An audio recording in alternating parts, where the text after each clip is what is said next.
Hello and welcome to another episode of The Grindbin. I'm Mike Wood. I'm Chris Smith. I'm Bobby Tribbett. I'm Kira Colvin. And today we're talking about 1987's Blood Rage. It's not cranberry sauce. Hey, Bobby, I got the money.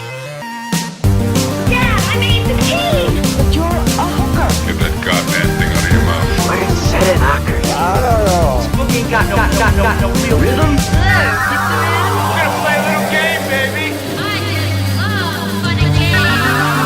Get a little girl all hot and horny. This is Los Angeles. How the hell is women's live? I'm horny. And maybe Daddy wouldn't have had to kill himself because he couldn't get it up anymore. What a shame. It's for jacking off. Come on, just step on the gas before we get cream. So, we have a new voice here on The Grindbin. Kira, welcome. Thank you.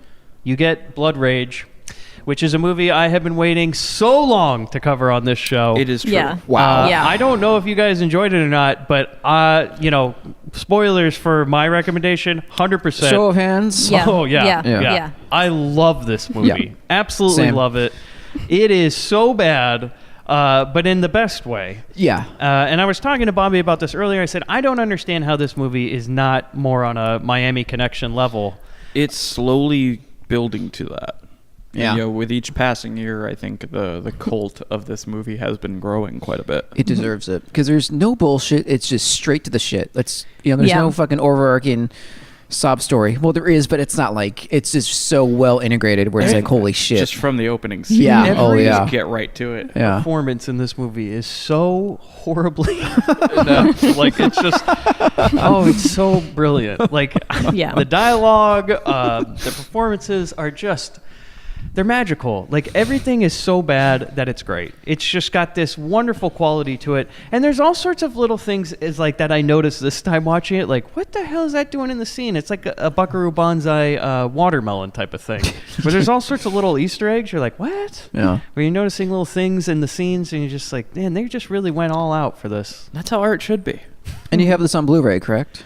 Yes, the Blu-ray. Yeah, our friends Arrow Video. That's right. This was released a while ago, a couple years ago. Yeah, they didn't send us this copy, but buy this movie. Yeah, oh my track God. it down. They have a 3-disc set they put out. Holy shit. Because this movie has had multiple cuts and has wow. existed under multiple titles. And we watched the Like slasher cut. is Slasher what was it's the called. original title. Yes. Now known as Blood Rage. That's one movie.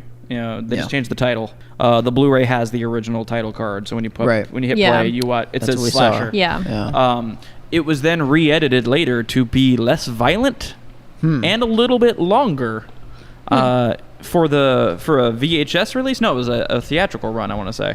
Recut into a film called Nightmare at Shadow Woods, Yeah. which is the name of the apartment complex it takes place in. Okay. For further regions is what they said. So like for other regions, countries. okay. Yeah. That makes sense. Yeah. They have different, especially at the time period. This was made in 83 and not released until 87, but we're in full Yeah, you on... can tell, by the way, because this does not look like an 87 movie. It looks doesn't like even look like it was filmed in 83, to be honest. No, I What thought, can you I do? thought Yeah. this was like late 70s, mid 70s. That's what it looks like. Yeah. Yeah. But And that by the time- way, they filmed this in the drive-in style, which is like everything's very overexposed. Yeah. So when you Oh, watch a fuck. movie like this, you're like, why the fuck is everything so bright?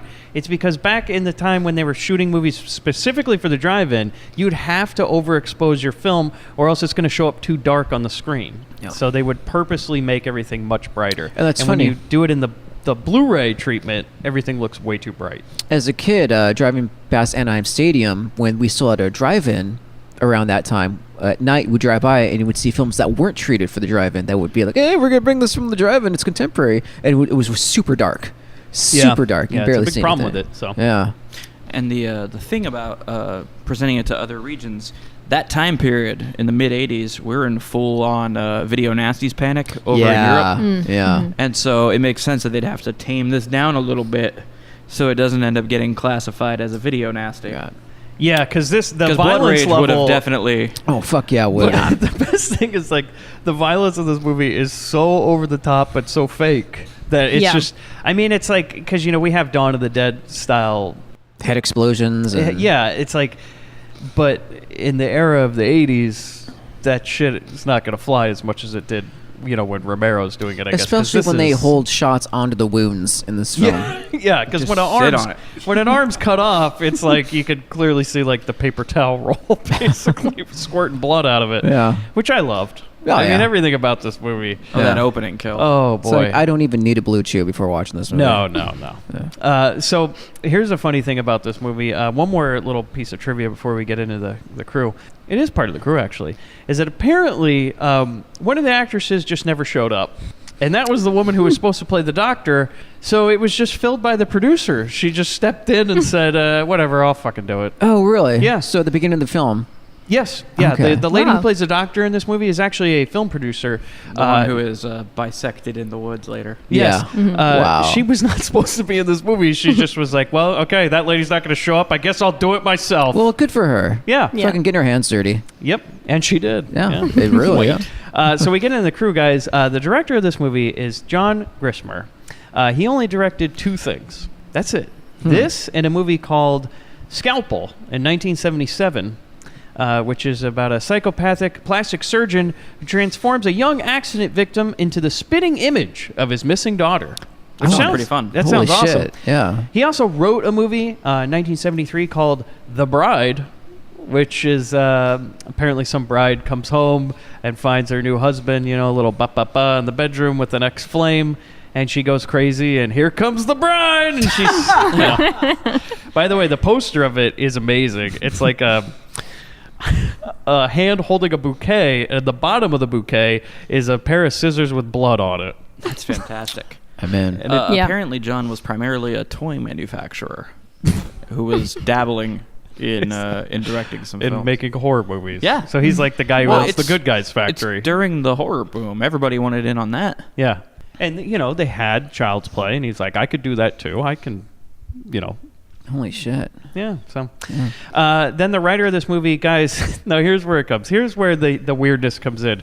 Because he's only written 4 things, and one of them he only gets credit for characters on. The guy who wrote this movie, Blood Rage, is brought to you by the man who wrote Zapped. 1982's Zapped with Scott Baio, where he has a ray gun that zaps women's clothing off. Fantastic. Wrote this movie.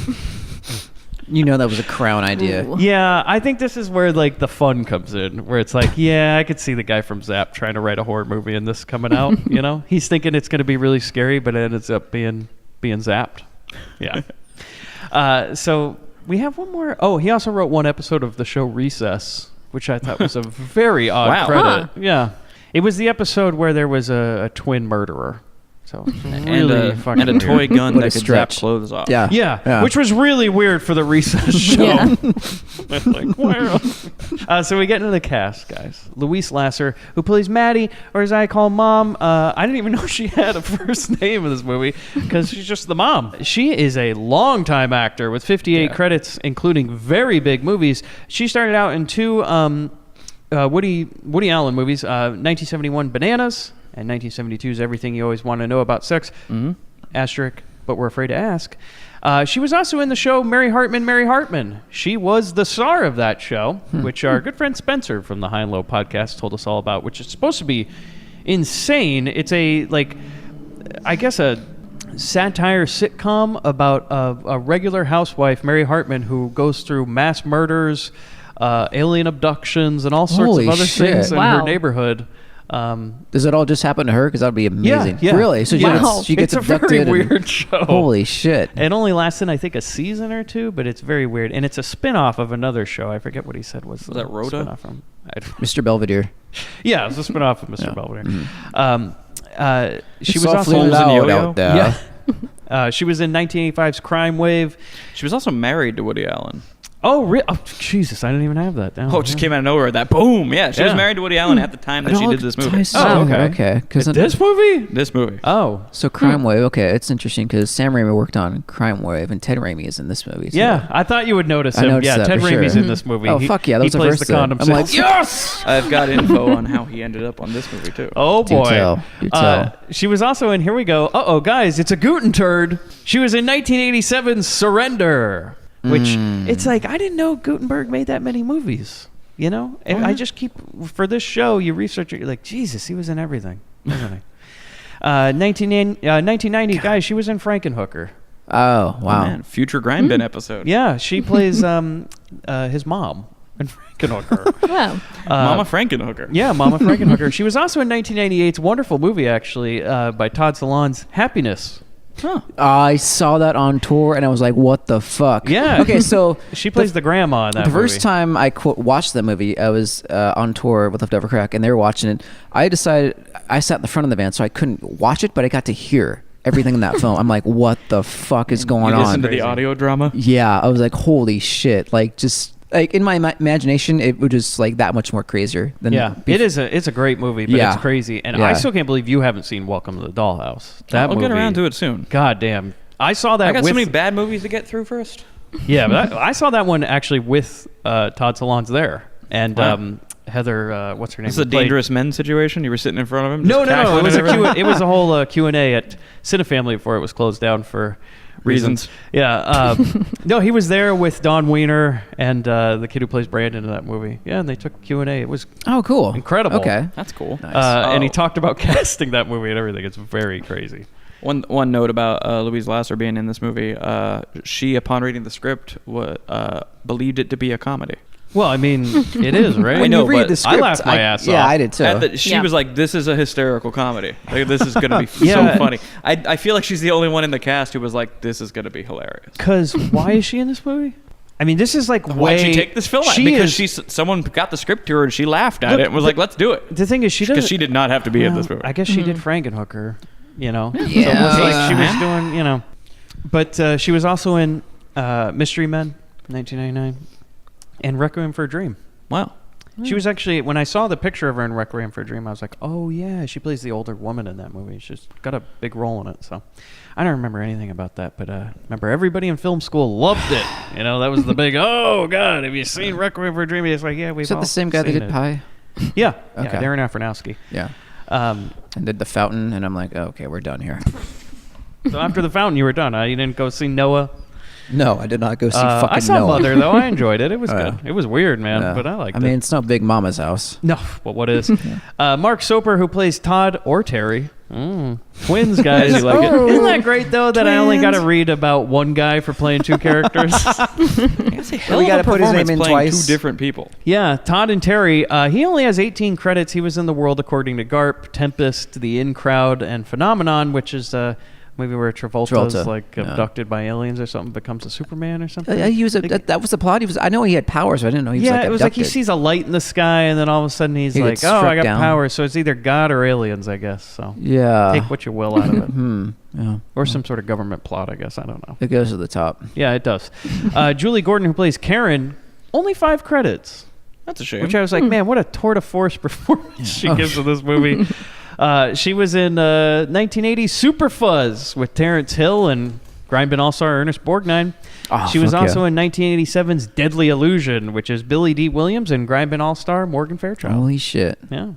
So only 5 credits, though. She gave it her all in this movie, didn't she? She left it all in the field, Mike. She did. Last credit I have for an actor is Lisa Randall, who plays Andrea. Only credit. God, really? Damn. You know? Yeah. I didn't even write down those 2 jabronis. Oh. Who I call them the jabronis. Yeah. In The this convertible movie, guys. Yeah. Yeah. Oh, Fuck yeah. those But guys. one of them was in an episode of Sopranos. I Like, could see it. He Was it played the- like Yeah. band member number 2. I can or already see something. him in the face. I'm like, the guy was probably on Sopranos. We need some Jersey mook, and he's like, "I'm here. I was in Blood Rage." They're like, "You're in what?" Here's my SAG card. Haven't been stabbed in weeks. Do you say SAG card or SAD card? That's a food stamp card. So, do you want to get in the movie, or Yeah. Bobby? You got some? Well, now I got Okay. one more person in the crew to talk about. Okay. Because this was shocking for me. So I start watching this movie, and the opening credits are coming through, and I'd already looked up the credits on IMDb and whatnot, so I thought I knew what I was getting into. It gets to edited by, and it's edited by a man named Michael R. Miller, who'd done a lot of great work over the years. He'd been in the editorial department for Manhattan, speaking of Woody Allen, and Raging Bull. He edited Miller's Crossing. It was a really great movie. That's actually named Coen after Brothers. him. Yeah. That he is the Miller man. they took the name from. That's awesome. He did Raising Arizona. He did. Okay, yeah. I'm Gonna Get You, Sucker. Oh, no he did shit. Anaconda. Is that A lot of Keenen stuff ending in Ivory? it seems. and Blood Rage. And Blood Rage. And so I fall off the goddamn couch because at the time, it wasn't on his IMDb. And I've known him for a very long time because he's my father-in-law. All right, we're all going to stop. We're going to pause the podcast for a moment and just take this all in. So He didn't know this until he watched the movie, by the way, because he texted me immediately. Goes, "What the fuck?" So, and the thing is, with the release date being 87, I was like, whoa. My father-in-law edited this movie the same year he did Raising Arizona. You're like, bullshit, he did. Right. I'm like, wait. So I had to message him about it. Mm-hmm. I was like, you edited Blood Rage?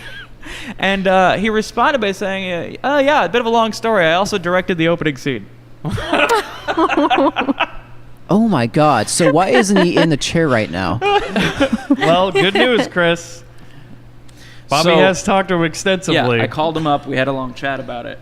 And I have the story of how he ended up on this. He lives on the East Coast. Okay. That's why he's not sitting here with us right now. Well, we have a Patreon with some money. It's true. So, this is going to get interesting. You mentioned the story about the actress who was supposed to play the doctor no-showed. So the editor. Oh my God! And so they went, the editor never showed up. Like, what are we Just supposed an to empty do? editing room. They're like, I think, is it a ghost or something? And so Louise Lasser talked to her husband, Woody Allen, Oh, shut the and said, any of this shit. said, hey, you know anybody? And he went, well, my friend Michael worked with me on Manhattan. He's great. Why don't you have him do it?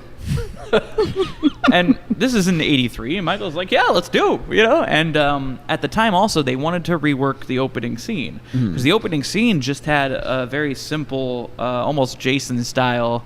We just have POV shots with the hatchet to the, and it's like nothing really, There's not really established who's doing what. nothing really popped there. Yeah. And so that awesome opening scene was all Michael. Wow. Wow. And he was just like, all right, let's see what we can do here. And there was no, there wasn't even any clear establishing shots that were at a drive-in in the original opening scene. It was literally just like a person getting hacked up, and then we move on. Oh, you know? wow. Okay, good on him then. So he Yeah. does this whole thing, and excuse me, he He's getting choked up here, I everybody. am It's getting very a little emotional. emotional. I'm getting a little emotional. And so yeah, Woody Allen got my father-in-law the gig editing Blood Rage, and as he's working on that, he needed a guy for the opening comedic bit in the bathroom that we'll talk about as the movie goes. Who, as you noticed, was Ted Raimi. Yeah. So he was like, "Who should I get?" He called up his friends, the Coen brothers. Oh my God. And they said, "Hey, our friend Ted would be good."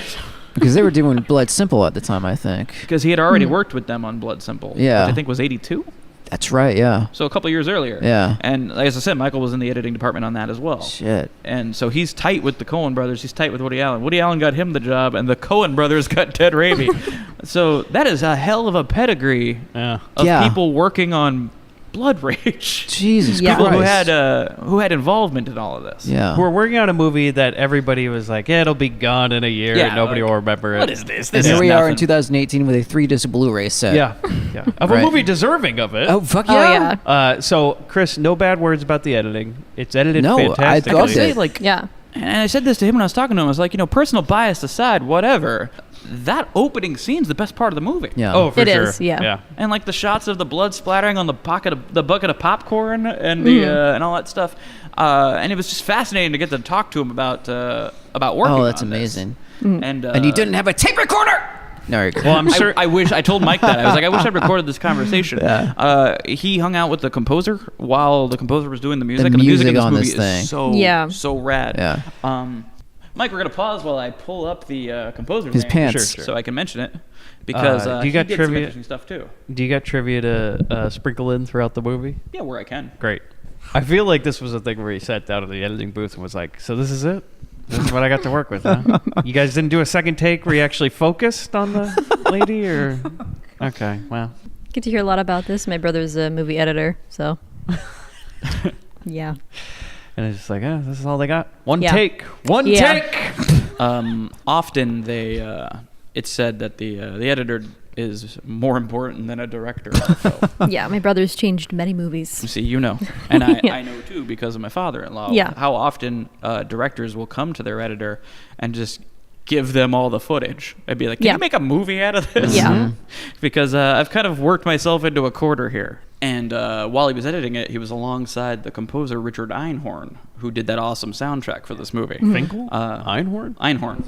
I was waiting for that. Who also did the soundtracks for Shockwaves, which we've talked about a lot in Oh, recent nice. episodes. Ooh, yeah. Nazi zombie movie. Nazi Don't zombies. Go in the House, which we talked about a lot in the last few episodes. Oh, I love that movie. Eyes of a Stranger and The Prowler. Oh, okay. He's done a lot of good ones. Yeah. Oh, he's done a lot of great stuff. Yeah. And so basically, he was working on the score while Michael was editing the film, and it's just in New York working on pulling this together into Dream what we team. have now. So Fucking this is dream the team. problem: is that there's way too much talent involved with a movie that shouldn't have any talent involved with it. And I because think that's what makes this Holy movie so God. special. Yeah, agreed.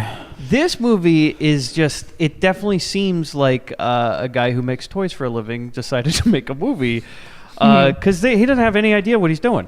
And there's a lot of points in this movie where they're like, how's a horror movie work? Like somebody just goes like, I'm the killer, and then they turn around and it's like there's no suspense or anything. Just nothing. there's literally a part of this movie where somebody goes like, forget it, I'm the killer. And honestly, with all respect to John, who is the director of this film, I wish I could have seen Michael's full version of this. Yeah. But just the work that he did on that opening scene, if he'd Yeah. been able to carry it out to the end. Oh yeah. Holy Well, shit. it would Like some of the probably shots he would wouldn't have have got, been. some of the presentation would have been. It wouldn't have been the gem that it is though, because this thing is so bad, but in such a good way. Guys, we start, by the way, 1974, drive-in theater, The Route 35. Yes. Jacksonville, Florida. We're The title at a says screening. slasher, which I'm like, did I get the right movie? I was about to question Yeah. that. I was like, "Oh fuck, did Mike send me, or is this gonna be another Jason Bateman movie?" And that's the thing too about the toy maker dabbling in. He's like, I want to do a slasher movie. What do we call it? Slasher. Slasher, right? You know, it's like Because he's like, nobody's owned that yet. You know, they call it the genre, but nobody's actually called a movie slasher. Everyone's always dicking around with the date. They're always talking about like some kind of event. called a Let's slasher. give them what they came here for. They're here for a slasher movie. It's kind of like Spookies, where they're like, you know what, it's scary, so just call it Spookies. Like, it's a spooky movie. And they go, you know, Sir, that could also be... That's a racial slur. No, He goes, not to me, it's not. Let's see how no one's ever called me that. see how not racist I am. I didn't even know that. I don't see color. But yeah, and it's a drive-in screening of The House That Cried Murder. And Bobby, cue that 80s music. Oh my God. I So hope you're putting this through the whole Oh, episode. fuck yeah. We're rocking out, right? We're rocking out to the music. Some guy in a tank top's buying popcorn, you know? Little popcorn boy, in a reference to our drive-in, what is it, Dead End Drive? Yeah, Yes. Popcorn boys are alive and well. And you know those popcorn boys, man, they need their protection, so he goes into the bathroom, and that's where you get the Ted Raimi cameo, where he's wearing a fedora, and he opens up his coat, and he's got a whole wall of condoms. Yeah, he's doing it like the old-timey drug dealer. He's Yeah. got the trench coat full of everything you need, pal. Yeah, and Kira knows I like fist punched, like air fisted the air. Sorry, Kira. You fisted your Yeah. fist through a Trojan. Yeah, I was Yeah. like, yes, yes. Ted Raimi. Yeah. Yeah. You know you're not supposed to put your hand in him, right? I did like that part, though, where the guy goes, I like Trojans. It's like, the Trojan people need their money. He's a all right? history buff. Did your father-in-law, like, secure the rights for, like, we can refilm, we can shoot this extra scene, but we got to include a commercial for Trojan condoms in it? Because I could totally see that happening. It's Oh, like we the don't have any money left, Yeah. but if we mention condoms, they'll give us Like the people money. in the movie like wear them over their heads. He keeps sprinkling it into scenes. So yeah, there's people making out in cars, and the mom and her date are making out in the front seat, right? And she wants to stop because her kids are asleep in the back like, of the "The car. I boys was are like, right holy here. Yeah. shit, Cool. man. Have you ever heard of a fucking babysitter for once? Like, Jesus Christ. And the guy is just like, hey, they've been asleep for half an hour, baby. And here's the running theme of this movie is men wanting to get it on at the worst times for women. Yeah. Like, it is Yeah. such a running theme in this movie where a woman is stressed out and they're like, but you know what will stop that stress is fucking. Like, no one can read the room in this movie. I mean, how far does this guy think he's going to go with the kids in the back seat? He's As just far like- as he can. I mean, we can kick them out at one point, right? And she's like, no. As long as I don't accidentally bonk the horn with my ass, we'll be okay. So here's the thing. The kids are asleep in the back. Also, did you With notice a- for one of the first shot they showed, there's a fucking rifle laid Yes, across there's a his rifle! Yeah. That Which- doesn't come into play. But actually, Bobby, it does. What? That rifle makes a cameo later in the movie, does. and I was It like, does. "Oh, throwback!" Yep. Like it's I in there remember the that. whole time. Yeah. But yeah, they're sleeping. Okay, And they so start to. They this start family has gone to the drive-in theater. A mom's going on a date with a man with her 2 kids there. So the guy's already, he's like, he had to bring the kids. He's like, you know what? Whatever. Yeah. Stick to the plan. Yeah, but you kids better fall asleep because I'm getting, And they're Like, like, it's already they've taken their kids to a horror film, yeah. And he also and goes, now they're "Can- gonna have sex in front of Yeah, them. and he goes, "Can you watch my gun?" Which is Hey kids, play with this. Yeah, can you play with my M16? There's a problem that'll solve itself. Because this is like a serious gun. It's like a Vietnam type of gun that he's brought home. And know what kids it- like guns, right? You're gonna bring that with you? It's gotten me this far. He shows up on the date with it. He's like, oh, it comes everywhere. Yeah, she's like, I brought my kids. Like, yeah, I brought something with them to play with. It's fine. I brought my son too. Okay, so then the kids wake up and they go, "Mom's at it again." I love that line. Yeah. How many times does this happen? Did we thought we heard something differently? I misheard it. I think they said like, "Let's get out of here," and I thought he said it's getting hot in here, and I was like, "No, no, I can't." Mom's at it again. It's getting a little, hot in here. yeah. Yeah, maybe we should skedaddle. They're being good wingmen for their mom. Yeah. So they do. I think things are starting to work out. So they sneak out the back of the car and they roam around the theater. And then one of the kids, right? Starts poking around the back of a truck. Yeah. Finds a what? hatchet. Seriously. Yeah. Oh my God, the things that are in these fucking cars. Is it weapons night at the drive-in? Oh, there should be like a mace in another car. There's like a. So the axe kid, right? He sneaks up to a naked couple in the back of the car. Guys, it's the popcorn boy. He's back. Yeah. And Also, he's using his Trojan. Now, granted, I wasn't around I was just being born in '83, probably in the same manner. So I'd never had an experience at the drive-in back at that age. Do you get fully nude at the drive-in and just start plowing people right out in front of everyone? You're gonna fuck in the back of a car with the windows down. By the way, Well, windows it's down. It's gonna right? fog up. You gotta, Yeah. Well, you gotta let the You stank get full out. naked? Like, you're right. How do you do that? Do you get out of the car and then like take the clothes Disrobe off? in front of everybody. Sorry, Now, everybody. earlier in that shot, in that scene establishment, we saw a couple that was also just like laying on the hood. Yeah. I'm like, this is the laxest drive-in. Yeah, it's Florida. It's true. This is the most Florida. That's why they put Jacksonville, Florida on it, because they're like, That's look, all you need to Yeah. explain it. I'm sure when he went and redirected, he's like, we need to put that this is Florida or some shit because this shit is crazy. With one title card, you can make anything that happens Florida Man. Yeah, okay, I get it. Florida Man does that. So the kid looks in the window, and the guy who's, Trojan boy, he looks up and he goes, "Hey, get out of here, creep!" In a great line delivery, by the way. yeah. Somebody's first day acting. And then, you know what he gets for his troubles? Scatman. Yeah, he gets Yeah, Scatman right in the pretty face. much. It Loved is it. brutal. These shots are great too. Yeah. Holy shit. Guys, this starts Shout just out like to my Pieces. father-in-law for those, man. Yeah. As he said when I talked to him, he's like, maybe got a little carried away with the blood. It's like, To no, me, not at all. It's great. It starts just like Pieces. Yeah. Because you get the kid with the axe in the face, right? So he kills this guy, and then he goes over to his other brother, and he puts the axe in his hand and wipes blood on his face. It's so good. And then he goes, Mom, Todd killed that guy. Todd just killed him, man. He went crazy. I don't know why. And all these people walk up, they're like, what the fuck? And Todd's in shock, so Yeah. he's just standing still and motionless. Yeah. So Fade Terry out. has framed his brother Todd for the murder. And got him that he sent committed. off to the Looney bin. Yeah. And now here it goes 10 years later, which you always love in a movie, right? Because you got to do the time jump. And then here we get to a scene where there's a lot of issues. Because obviously either what they shot was so that it is cannot explain exposition because we're getting a real blood freak situation here, Bobby. Yeah. Which is, we watched, man, you weren't here, but last week's episode is Blood Freak, which is about a man who turns into a turkey and kills people. Fuck me. Yeah, you missed Damn a good it. one. Yeah, it was pretty phenomenal. But there was a damn scene it. in Blood Freak that was so Turns into bad a murderous turkey man. that women are talking and they turn down the volume and the narrator goes, "Yeah, so this shit happened." Not in those Yeah. words, but yeah. like the acting was so poor in a scene that the director of the film, who was playing the narrator, decided to narrate over it. Yeah, he goes, It's "So-" better if I just explain it to you. You're not going to be able to follow this. Yeah.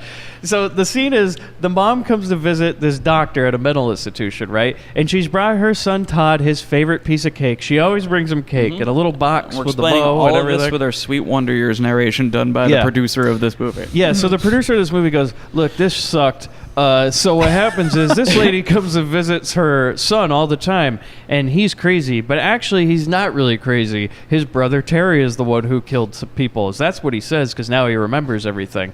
And while this is going on, we just see a conversation going on in the background, and then Todd shows up, and they hand him the box of cake, and he, like, you know, apparently he's never learned how to eat, because he just kind of bundles it up in his hands and throws it against the wall, and they're like, every week with this." These voiceovers though, do remind me of that Duke Mitchell Massacre Mafia style. Yeah. I'm like, I was hoping for like a thick jersey, like, and then this fucker come on screen and he starts saying thing. He killed this guy, but fuck him. Yeah. It is very Start Duke talking about Mitchell. Louise Lasser's hands. These hands have made so many cakes. He was an artist. And how do we treat her? So basically, Todd's like, "I didn't kill anybody," and then I'm like, "Yeah, but you're still kind of crazy." Yeah. So. Oh man, if this had been Easter instead of Thanksgiving, Oh shit! the brothers could have worked it out. Okay, you know the sign of every good movie, though, right?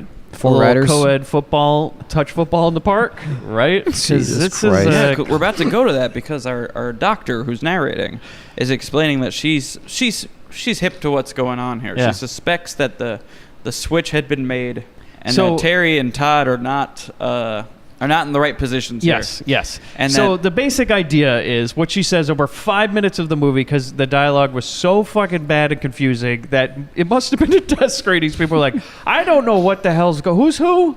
Mike, know, you know like, there was "Shit, not we got to do there something." was no test screening for this. It was just fucking Yeah, Wang. that's true. You know, The producer's like, "We got to do something because this is this is bad." yeah. And she explains that after 10 years, Todd's starting to remember what happened that night. Yeah. And He knows Terry is the one who killed and the guy. doctor believes him. Yeah. They both know. And she says that, he's been living a normal life for 10 years. Who knows what'll trigger more killings? Yes. Cut to Terry playing co-ed football with his friends, right? Like you do. They're in a park, and this is the worst football game I've ever seen. Is she says, what will trigger another killing? And then a football is thrown. Karen, Terry's girlfriend, maybe, because that's up in the air at about 2 more minutes into this movie, catches a ball, and then Todd goes, "I got you," or Terry goes, "I got you," and then just gives her a little kiss on the cheek, and everybody's like, "Dude, you're ruining the game." It's a fucking Wrigley's commercials, but it is. But it's like everybody's like, "Are you gonna It's run going to in be for double the?" mint in a couple minutes. You almost half wanted somebody to spear her, be like, "You gotta tackle her, come on!" We're not wearing flags, Terry. Jesus.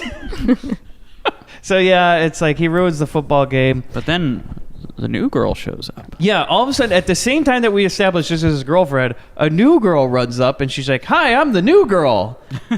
And he's like, "Oh, hey, you're looking great. Why don't we hang out?" He lingers on her. He turns into a cartoon wolf. Yeah. Yeah. And Karen's like, "Am I invisible?" And he's like, "Yeah, Yeah, yeah. yeah." Hold this football. And then I write, "I don't know. It just kind of ends." Because they didn't Yeah. have it out for the Yeah. scene. Yeah. They're just like, No. done. This was Oh, the you know. only introductory footage that they had for the cast, and that's it. Oh, yeah. That was it. Mm-hmm. Cut to, guys, we couldn't do this movie for Thanksgiving because of a certain month. Yeah, we didn't address that. This is something we would have loved to have done as a Thanksgiving special. Yeah. But that But month's booked, man. Guys, pull out the turkey and pull out that cranberry sauce and get that green bean casserole, because you know what? It's fucking Thanksgiving. Damn right. Yeah. Welcome to the Grindbin Halloween Thanksgiving special. And a great way to start out a movie, right? After all these scenes, is you have a scene where it's Thanksgiving dinner, and then 2 people, you don't know who they are. You see the mom, and then some random old dude stands up, right? And he goes, "Hey, I'm the new dad." Because they basically go, It's like a fucking. I swear to God, it's like a Brady Bunch It scenario. really Yeah. They stand up, and the dinner table is Terry, Karen, the new girl they just saw running by, her mom, and then the mom, right, the regular mom, Terry and Todd's mom, Yeah. and this random dude It's like who this- she goes, "We're getting married now. This is your new dad." It has to be like a Jewish family because every like Jewish family I've known, they've always invited me to dinner within minutes of getting to know them. Yeah, and Yeah, then they all the always time. have some sort of random engagement announcement. Surprise! We're getting married. The next thing I know, I'm the best man. You already were. You know, somebody's getting carried on a chair at some point. Hava Nagila's getting played. For what it's worth, I should mention that I was part of that group for my father-in-law's wedding to my wife's mother. Hell yeah. Did they do it the same way? They're like, surprise! We're getting married. Yep. He just said, "I'm the new dad." So when you said, I didn't know you edited Blood Rage, did he go, you found me? Was he I like, felt "Oh, no." like I'd found a body under the house because it's like I've known him for over a decade, and this never came well up? over a decade. He knows I'm obsessed with slasher movies. He was just And hoping you I never know got to he's it. worked in the film industry, and it's just sort of a. He honestly had already kind of forgotten about it, as one would expect. You Yeah. know, because he even said to me when I brought this up, I was like, "Oh, is that movie resurfaced?" I'm like, "I'm holding a 3-disc Blu-ray in my hand right now. Yeah, You it's paid popular." for that? And he's like, I don't see checks coming. He's like, wait, hold on a second. Actually, here's a bit of a happy ending. I looked at it just now while we were recording. It has now been added to his IMDb. Oh, fuck And he yeah. is trying furiously to remove it. Because I was like, I thought maybe he was embarrassed. He's like, absolutely not. He's like, I had a good time on this. I'm going to look that up. Fuck, that's awesome. So now they say, hey, we're engaged now. And then the music starts up. It's like, dun, dun. And it cuts to Terry. The fucking score. Yeah. Oh Yeah. my god. So awesome. Chris, I'm they had really to do hoping. something. I know Shockwave's got a vinyl release. I'm hoping that somebody's working on Blood Rage right now. And you're going to Yeah. play this Needs on to- Thanksgiving? Fuck yeah. Yeah? Yeah. This is going to be my Thanksgiving Yeah. soundtrack. So then Terry's all disturbed, and he stands up and he does a really shitty toast. He's like, to the new dad. Yeah. You know? And so he goes, the well, new who's head going of to the carve house. the bird? Yeah. And he like basically stabs the guy with a Yeah. knife, and he's like, how about you do it, new dad? The way he says it to him is great too. He's just like, well, seeing as you're now going to be the head of the family, it's time you start pulling your weight around here. And then pulls out the bayonet of a knife they're going to Yeah. use to carve this turkey.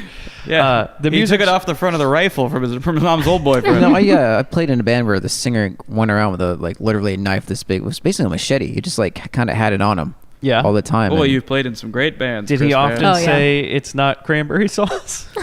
No, but even on stage, we would kind of start swinging it drunkenly around, and Oh, we, boy. and we had Ooh. yeah. Boy. That sounds like a fun time. I was at a party once where a drunk guy was doing that with an axe he found in the backyard. I was That's leaving when a you party leave. once when there was a drunk guy. No, it straight up was like, he's like, relax, I'm not going to do anything. And he's just like swinging it around. I'm like, we're leaving. Bye. Yeah. Yeah, Where you going? Anywhere but here. yeah. One of those nights. Yeah, another one of those nights. Those blood rage nights. So he carves the bird while the music is still creepy because it's like dun dun dun dun as the bird's being cut. You're like, oh, okay. And then the phone rings. Yeah, and then the mom goes to answer it, right? And And, she goes in the other room. This is dire. Yeah. Turns out Todd has flown the coop. Wow. Yeah. Todd's So out. He's apparently broken out. And then we cut back. So she's talking, and Terry keeps looking over, like, what's going on over Well, here? Reason why is because the guy who's supposed to play the security guard in the movie didn't show up. So just a wide open door, just kind of sneak out. So then, this is when I write my notes. What's up with Terry and these girls? Because, like, I don't know. Are they here? Yeah, what? Huh? Because all of a sudden, Andrea's like, God, I'm so bored. And Terry's like, I can fix that. And Karen's like, what the fuck? And then the weird thing is, I swear to God, at one point, well, there was that one point where they keep cutting to Karen. She has the best off-screen dialogue. Because when Terry gives that toast, she's like, isn't that sweet? They're like, was it? But there's one point, I swear, and I don't know if I heard it wrong, but I swear to God, she says to the new dad, she goes, Dad? And I was like, what the hell? Okay, because we have some weird theories Yeah. while we watch this. Yeah. If you notice the mom, like the clothes that she wears, and then the way she starts acting throughout Yeah. the film. Have you Yeah. ever seen Whatever Happened to Baby Jane? No, I haven't. Because I think that's what happened to Baby Jane. Yeah, there's something going on between the mom Yeah. and the son, right? Yeah. Yeah. Yeah, because she's got interesting clothing choice for this movie. You're Yeah. like, Some, oh, this is some the mom? pathology going on where she's imitating like almost has some infantile tendencies throughout Yeah. the film, and the way she copes, Very weird. and the way she's dressed is like a small child in this in Yeah. the dinner scene. Yeah. You know, Well, it's- Chris, one of her sons murdered a man with an axe in a drive-in theater while she was on a date, making out with a man in the front seat while a rifle was laying on her children. Yes. She's got problems, man. I think like she's got issues. You don't just bounce back from that. No, I don't No. think so. No. But well, I'm just happy that they did establish some residual trauma. yes. Coming back from the phone call. Well, hold on, but you got to also get in the part when Andrea goes, "Oh God, I'm so bored," and Terry's like, "Oh, I'll help you out," and she's like, "Oh, I'm babysitting." He's like, "I'll stop by." oh, right. Yeah, and Karen's just like, "The fuck, man," and I'm also like, "The fuck's going on? Like, who's who?" I thought they were like a couple or something. Like, I don't know what Everyone the hell's is. going No on. one is. Just Yeah. roll with it, man. Yeah. And then I keep writing in my notes. I keep multiple times going, "How old are these people?" Because they Boy, act, that's unclear. God, they act like preteens for most of the movie, played by 30-year-olds. Like, Well, it's very Yeah. weird. Yeah. How old were the boys in the opening scene? I don't know. I What don't would you think put it- him at? I mean, 12. Okay. Roughly that. This is 10 Yeah. years later. Yeah, so 22. But All they these don't characters act are like supposed to be in their early 22-year-olds. 20s. They act like Yeah. they're 12.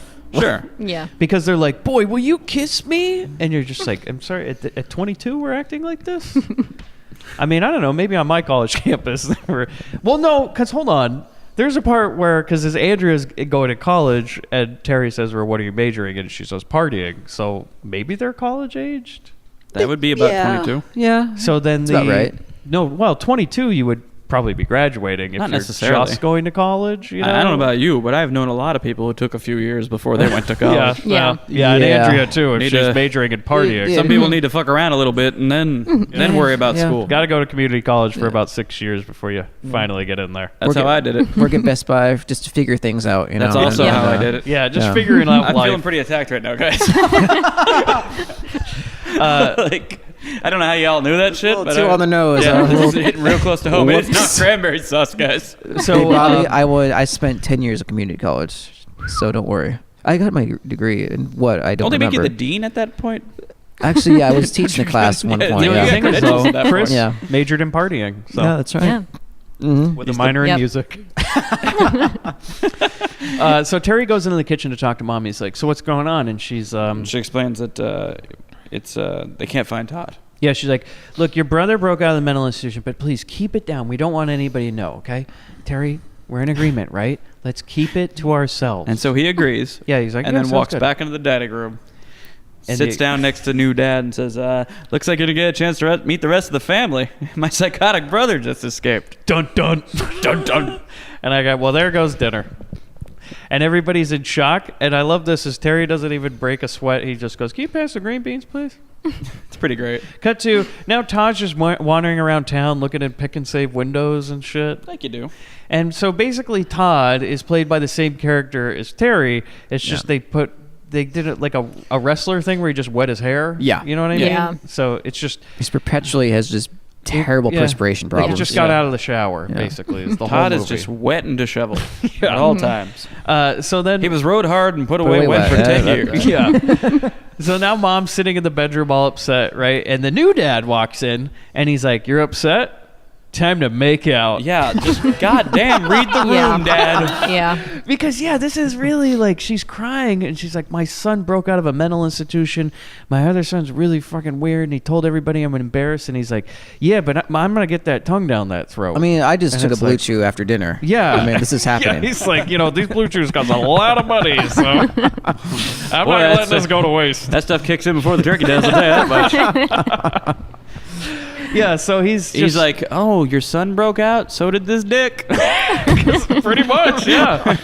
Better stop him. And she's like, "No, seriously, not now. This is really uncomfortable." And he's like, "Yeah, no, that really sucks. But he's probably just hiding in a closet or some shit. You know how kids are. Anyways, let's get back to." And she's like, "Oh, okay." And then at the same time, Terry walks into the room, and he looks at it like, "Dun dun," and you're like, "Okay, is he mad or jealous or what's going on?" Because we don't know the dynamic between these No. people, and it's very creepy at this point, right? There's a lot of layers in this movie that will never peel. No. No. It's so It's the interesting. fucking greenest banana you can find in the grocery store. It's just like the tone changes dramatically from moment to moment in Yeah. scenes. Like there are scenes where the tone will just change, and you're just like, "Okay, so we're going here now," and then we'll just drop that thread, So he watches, then he leaves, right? And then mom's like, look, I don't really feel like fucking right now. So maybe we could, okay. It's still coming for me. All right. He's just like, well, you're outvoted. Yeah. That's when he says he's probably hiding in a closet. And I'll tell you what else isn't hiding. And then we cut to a doorbell rings, right? And Terry answers. It's a man with a gun. There's a man with like a Clint Eastwood revolver. It's fucking big. Yeah. What is this? He's standing with it like at the face of Terry as he answers the door, and then he answers her and goes, "Hello," and then the guy, prop master, the guy, chuck this shit, please. the guy points the gun up, and the producer of the movie goes, "No, it's the twin brother. Don't shoot him. All the way. Also, it's just a tranquilizer gun. Don't worry about it. I know it looks like a real gun. Maybe it is, but it's just a tranquilizer gun. It's do fine." we make tranquilizer guns that look like the Sean? Yeah, I don't think they make tranquilizer guns. Yeah, that we look need to like, check in with Sean about that. Dirty Harry's gun. Is there a tranquilizer Desert Eagle, Is Sean? there a tranquilizer 38 special? Is what I Yeah, wanna because know. I didn't know that you could load tranquilizer darts in a 6-shooter. You can put any kind of gun at all, it turns out. Yeah. Yeah, these are my Tranquilizer sniper tranquilizers. guns. That'd be fun. When you shoot the guy with them, though, he doesn't get back up. These are really good ones. I'd say that's pretty tranquilized. So she's like, no, it's a twin brother. Thank God you didn't shoot. And so it's just some sort of assistant guy that hangs out with the doctor, right? Yeah. And she's like, look, we're from the mental institution, and your brother's escaped. So we're kind of looking for him because we figure he'd probably come So here. her plan was to tiptoe around like Elmer Fudd until she found him? Which apparently, so where are we in like a old person community? We're or in where the an fuck apartment are we? complex. Yeah. Shadow Woods so it's an apartment complex. All of these Fucking Florida, characters man. are not only friends, but these different girls and whatnot that were sitting at the table. They all live in different apartments around this complex. Yeah. It's as if this was all happening on a cul-de-sac, and these are all the neighbors who are really tight with each other. Right. Okay. It's really weird because you never really get that. I thought like at some point they're all on vacation. Like this is a timeshare type situation or something, Because I'm like, what the hell's going Got, on? like corn hanging from the fucking door knocker. Yeah. And This is just above this being like taking place in a trailer park. Yeah. Yeah. So the mom runs up and she's like, oh my God, have you found my son? She's like, no, not yet, but don't worry. We got this 6-shooter revolver that has tranquilizer darts, I think, in it. And then the new dad comes up and he's like, oh, hi, I'm the manager of this place. I'm like, He's running what? Shadow Woods. Man, there's a lot of layers going. Again, like Man. what? She's marrying up. I mean, So this is a smart marriage lady, so that she by the can get way. rent down. Exactly. Oh, definitely. I'm out like, of yeah, here you go. convenience. And I'm Yep. You need a husband, find the owner Yeah. of this place. I Am keep I trying to right? get my landlord to come over. I'm like, Yeah. hey, 3's all right with me. So he's like, look, why don't I go talk to you? And the doctor's like, okay. And so they walk out. And I do love this. So the doctor, the assistant, and the new dad walk out, right? And off screen, you can hear the assistant say, nice place you got here, Mr. King. Were you around when the Simmons kid first turned into a wacko? And you hear the doctor go, shh, stop it. And he goes, oh, I'm sorry. Could they hear me? God. And I'm like, I love Such that they... sensitivity from the hospital. I love that they left this in the movie. Because it really is kind of like a joke. At this point, you're like, this is a comedy, right? Because we're going over the top I with think these everything. are the moments that Louise read. Yeah. And she's like, oh, that's hilarious.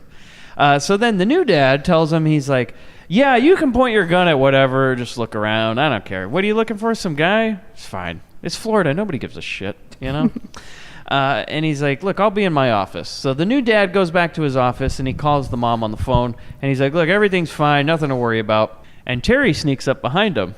Well, the new dad has loaded up a pistol. Yeah. Just pulled it out of his drawer, made sure it was Just in loaded, case, spun it real right? quick, make sure that was all Funny ready to thing go. is, it looks a lot like the tranquilizer gun. Definitely So. does. And then, things have been a little tense, so it's time to crack open a nice, refreshing Pabst Blue Ribbon. Yeah, hell yeah.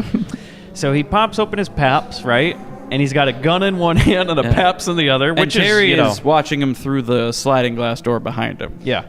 And this is when you know this movie is going to be absolutely brilliant. Is that you hear a little tap at the window and he spins around and Terry walks in holding a machete. And the new dad says, well, look what the cat brought in. My God, I laughed Yeah. so hard at Yeah. that shit. And at the moment he As finishes he goes that line, to tip back his Pabst Blue Ribbon. Terry slices his hand off. And this is so amazing, is that you know, the Pabst people paid a lot of good money to get their beer in this commercial, and they wanted to make sure that you understand that when you grip a Pabst can, it doesn't drop, Nope. right? It stays in your hand even if you die. You take it to your fucking Yeah. grave. Yeah. Because this hand is twitching on the ground with the Pabst in it and everything like that. It's like foaming out of the can. And the audience is like, no, it's spilling. No, damn it. Oh, party foul. Yeah. Beautifully framed shot. Label out, by the way. Yeah. So good. Yeah. Yeah. And so then the dad's just like, ah! And he's squirting Spraying blood, right at the camera. squirting blood everywhere. You can see the wound, all of it. It's just fucking amazing, man. So then you just cut to the doctor and the assistant, and they're looking around for Todd. And the assistant's like, well, fuck this. I'm taking a weed break. And so he sits on some random person's patio at this point, and he's smoking a joint.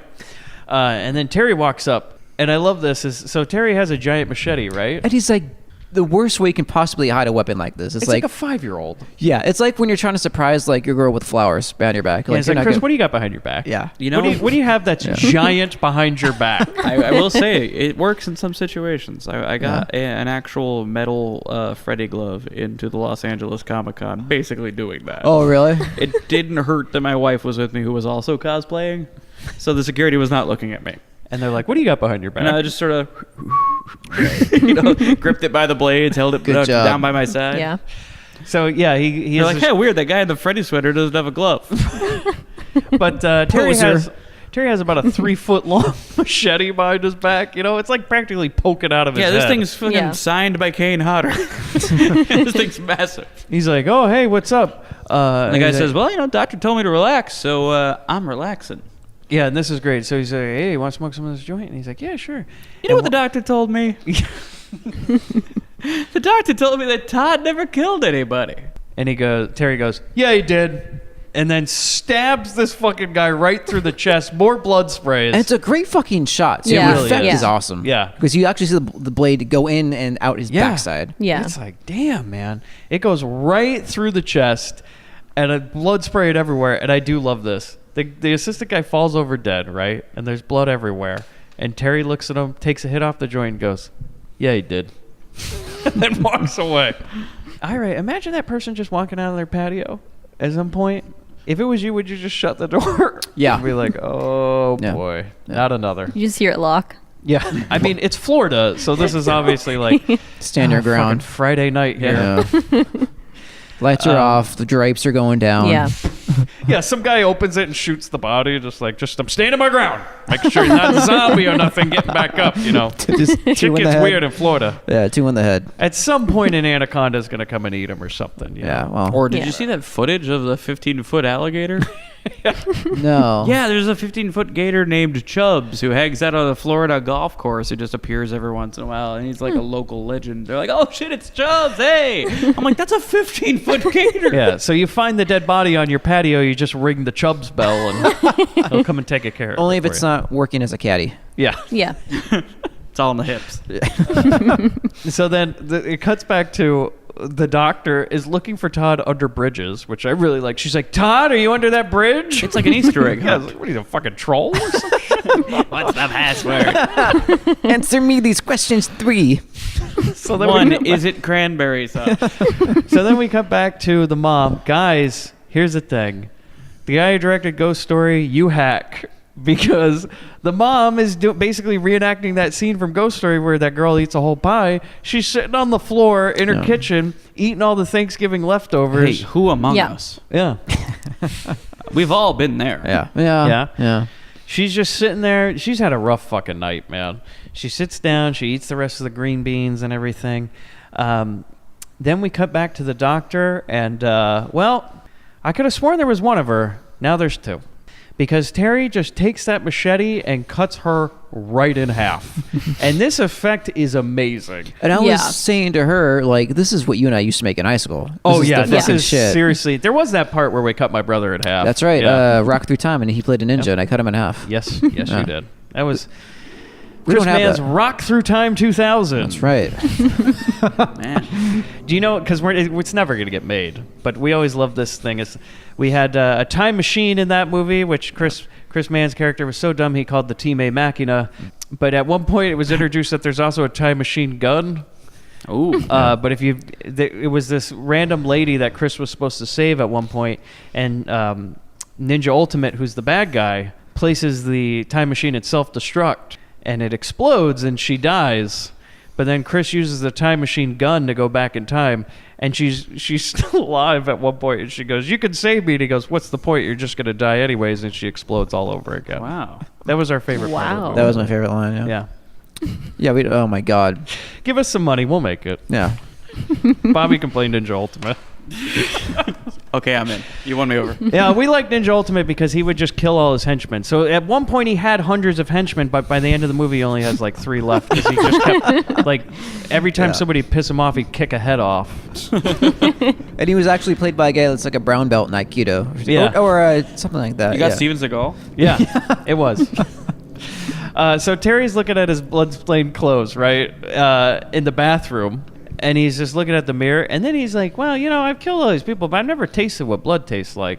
He puts it in his mouth, and he says, That ain't cranberry sauce. "Yeah." Yeah. And guys, we've said it once. This becomes the "Did I do that?" Yeah. of Yeah, this. this is the Yeah. first like Right, the Urkel yeah. kill. This is yeah. what Jaleel- Pops a little bit in his mouth. He goes, "Well, it's not cranberry sauce." You know, by the way, if Urkel ever became a slasher fuck. movie, did I do that right after he kills everybody? That would be fucking great. And fucking Uncle Carl is on his tail. It's like a cat and mouse game. Oh God, he's Urkel's Loomis. There was never a I looked Halloween. into his eyes. I know they had the Halloween episode where that ventriloquist dummy came alive and strangled Urkel to death, which was a great episode, by the way. But there was never one where he went in that Stefan Urkel machine and came out as a Jason-type murderer. Yeah. Because that would have made a great Halloween episode. Oh man, when after Urkel kills somebody, he takes off his glasses and puts them on Stefan. Yeah, he wipes some blood on him. Can That, I do that? that And should have then- ended with like Carl Winslow, like full-on detective, pointing a gun or go, "What's in the box? Open the box!" No, man, don't open the box. Carl Winslow in a field. He's like, "What's in the box, Steve?" Just him. He opens the box, you just hear, cuts to black. Poor Harriet. Tune in to hear us talk about that on Urkel Jerks. Yeah, it's coming back, everybody. Yeah. Chris Mann made the logo. It's all great. Terry, he takes a shower, right, and he cleans up after a kill. You know, like you do. Yeah, because he still has that date to get to. Yeah. So, and then Todd has arrived in the compound now, right? Finally. Cut to the new mom getting drunk because she's had quite the night, right? I mean, Yeah. wouldn't you? Yeah. And she's I'm going through the whole cabinet if I'm a parent whose children are acting like this. I love this is like, you've heard of walking and eating at the same time or walking and drinking at the same time. How about dialing a phone and pouring a drink at the same time? Yeah. Because it's like, we With a can't do cigarette. both. We don't got enough film for you to do both. So can you pour that wine she's while you are she's like a smoking? one-man band on a street Yeah. corner. She's got a Got friggin' cymbals on her phone knees. in her ear, a cigarette being smoked, pouring a bottle of wine, and also dialing a phone at the same time. All with trembling hands. Yeah. Yeah. And she's calling the new dad. But he's dead and hunched over a desk, right? He's kind of propped up at the desk. I really did like that. Is he's got like his hands in his face, right? Like to he's had a hold bad him day. to hold his body up. Yeah. Like he's still taking calls. Is what I wrote. Is what he looks like. Yeah. So then Terry visits Andrea while she's babysitting. That's when we learn she's majoring and partying. But then Terry's actual girlfriend, Karen, right? Which at this point I had to look up on IMDb because I'm like, nobody said her name. Okay, it's Karen. Good. Because I didn't know if we're ever going to say that in the movie. She shows up looking for him, and she sees Todd. Todd's there, right? On the patio. And she goes, "Oh, hey, Terry, how you doing? Look, I'd like to make a confession to you." And this is the point where I'm Oh like, my how old are God. these characters? Because she looks at him, she goes, "Terry, I really like you, and, well, I was thinking a lot about it, and I'd really like you to make love to me." And again, I'm like, are these college kids or something? 'Cause, Yeah, you never said that when you were in college?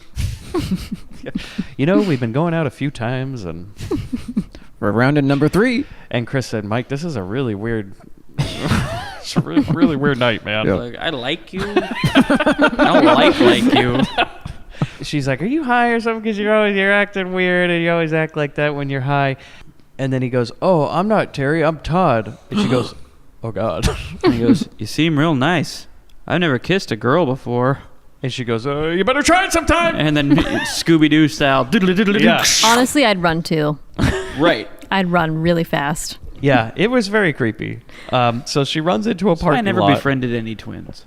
I've known a few as I went through school. I was like, I'm staying the fuck Same. away. Yeah, I Yeah. wasn't. No. I don't want the awkwardness. No. Yeah, especially after I saw that. I just saw Dead Ringers the other day, you know, and I'm like, man, something about twins, dude. A twin movie, you know.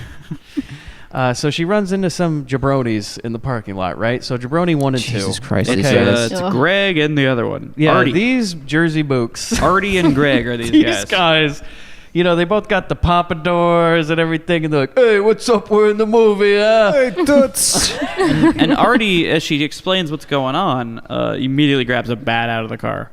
Oh, it's a bat. I thought he had a 2x4. I thought he was Jim Dugganing it. I thought he got out of the car and went, "Oh!" Grabs the American flag out of the trunk. He goes, "I'm gonna go look for him," and he starts doing a little march Stomping around. Get the USA chant going. Yeah, and so here's the thing, guys. Right, a woman's in distress, Uh-huh. and a man's with her. What do we do? Well, the second Artie stomps off to defend America, another guy decides he's gonna try and get it. Do the Yeah. deed. She just ran up and she said, "Oh my God, this fucking crazy guy! He came over and like the guy that escaped from the mental institute's here and everything." And he's like, "Yeah, I heard all about that, but you want to make out or something?" That's the thing, but that's what you do in Florida. When people are like, That's true. That's Sometimes true. you give people like, you know, hot tea to calm them down. There, you fuck. Yeah, You offer your Hot dick. D to calm you down. Yes, that's A right. little hot D. Yeah. Yeah. So yeah, she goes, "Actually, I'm not in the mood to have sex right now or make out." And he's like, "No, but seriously, like, you know how to calm that stress down." And we cut back to babysitting. I like this. So they cut to Terry and Andrea on the couch, and she's frustrated because he's not interested, right? My God. But the he's one watching- girl in the movie that's like actually trying to like Yeah. get it from Yeah. some guy. And here's the thing: is like the guy's trying to watch TV, she's trying to get it. It's a real Married with Children type of situation, right? Peg. Yeah. Every time Al Bundy watch a man being decapitated on TV, and goes, "Can't believe they showed it on TV, right, Peg?" And she's like, "Let's have sex," and Terry's like, "Nah, I'm not interested." Too late. The parents come home and introduce my favorite character in this whole movie, which is the guy on a date with this mom. Yeah.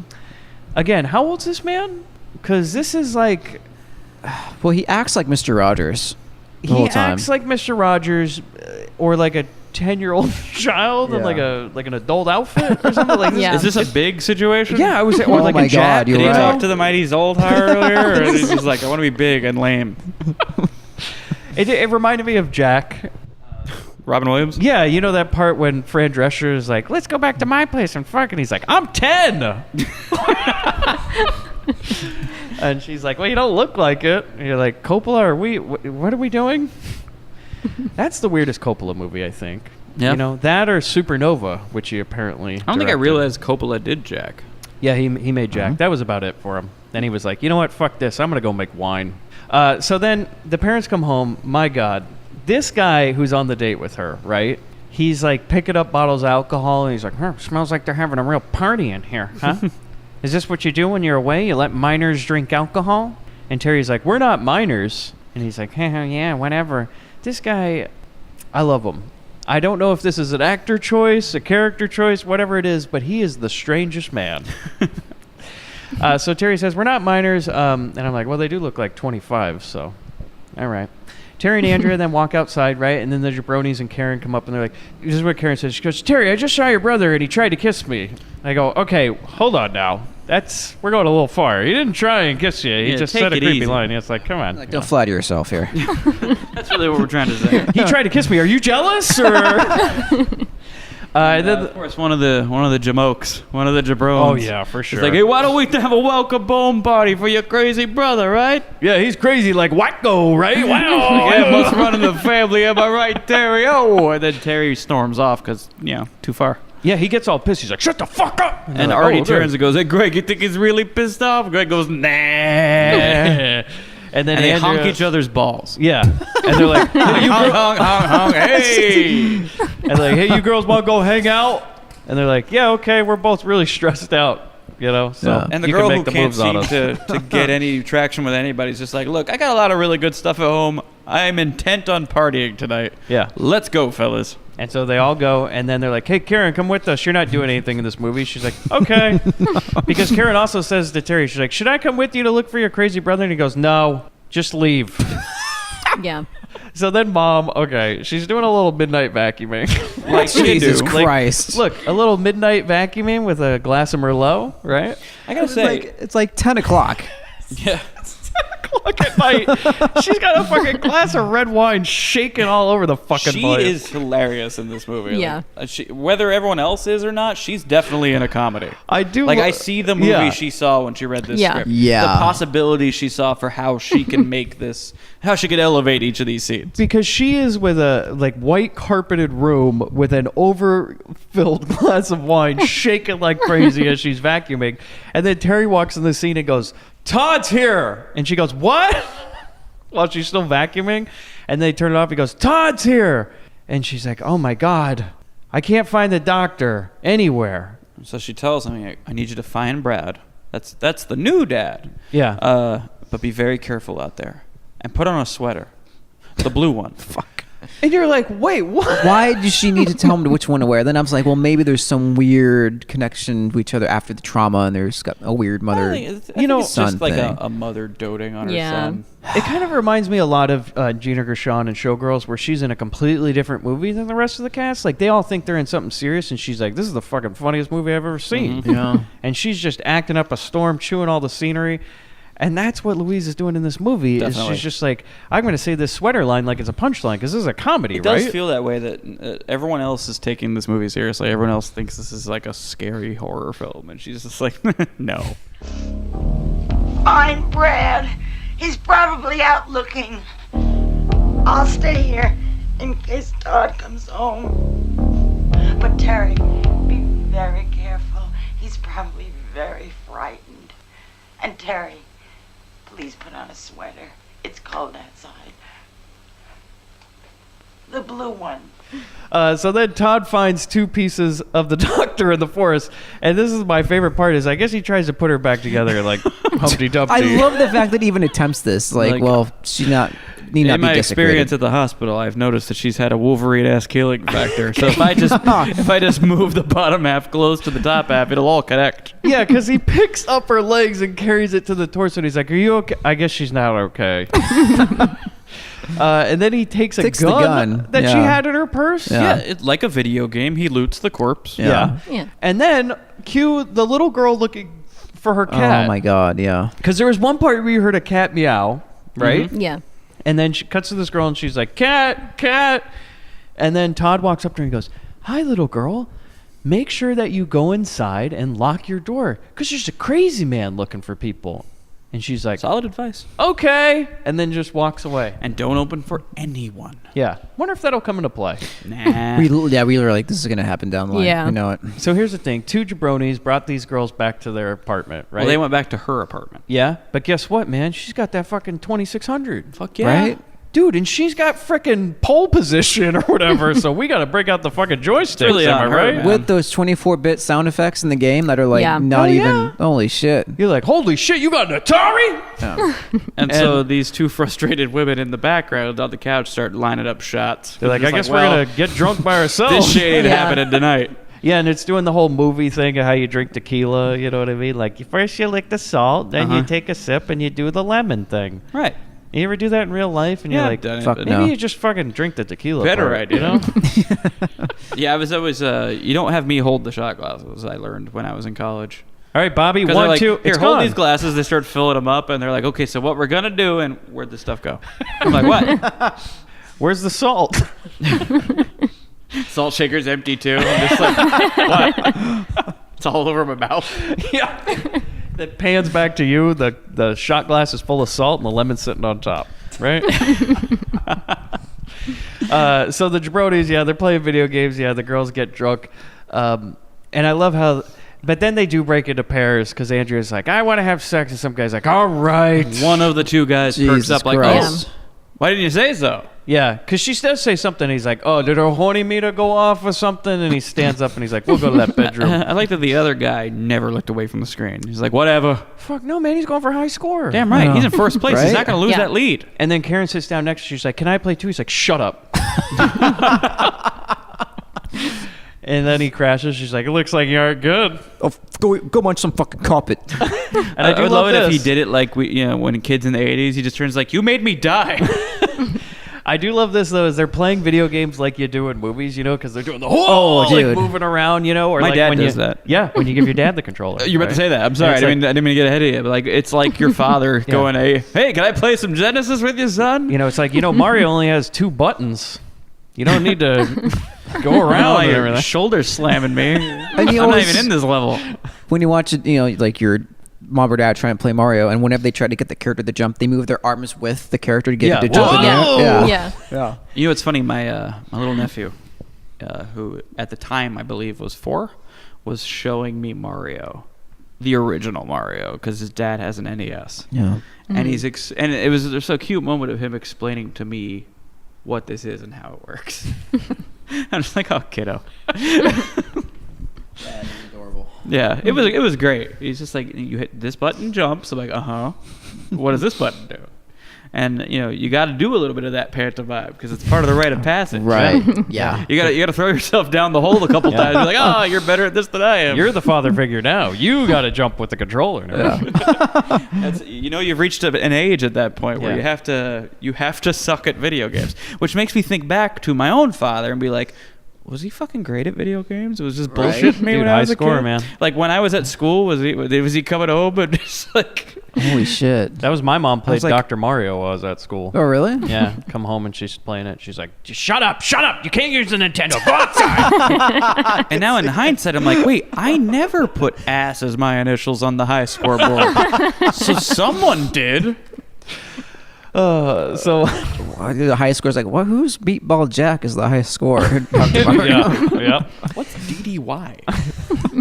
So yeah, they're playing video games, and the greatest part is she's like, "You lost," and she's smiling, and you know, Bobby, if your father-in-law didn't edit it, she looked right down the lens, and they're like, "Stop, Karen, look away." Yeah, he definitely fixed that. Because she's just like slowly turning her head while she's finishing the line. She's like, "You lost in the video game." It's like, stop it. Then we go to the babysitting parrots. They're gonna settle down, get a little ba, right? Yep. She's got out the liqueurs. And that's when we get my favorite character. Oh in my the movie. God. Yeah. Okay. He's picking up all the bottles individually. Okay, here we go. I wrote it all down. Yeah. Ready? He picks it up. Mhm. Smell it. Oh, creme de mint. Oh. Okay, if he stopped and took it out and he sort of like dabbed some on his cheek and like his neck. Yeah. Oh. Nice aroma. Coconut liqueur. Oh, I've never tried that. What do you drink it? Straight up or on the rocks? It says not for children. It says not for children. It says not for children on the bottle. Like you need to do that. It's alcohol. Not for children. Man, Mike, this Not is the for role you children. were born for. Oh, not for children. She's like, you said that. I didn't laugh at the first time, but I can Man, laugh now. This is his cranberry sauce. Yeah. Coconut liqueur. I never had a coconut liqueur. What do? You take it straight or on the rocks? Well, anywhere you like it. Not for children.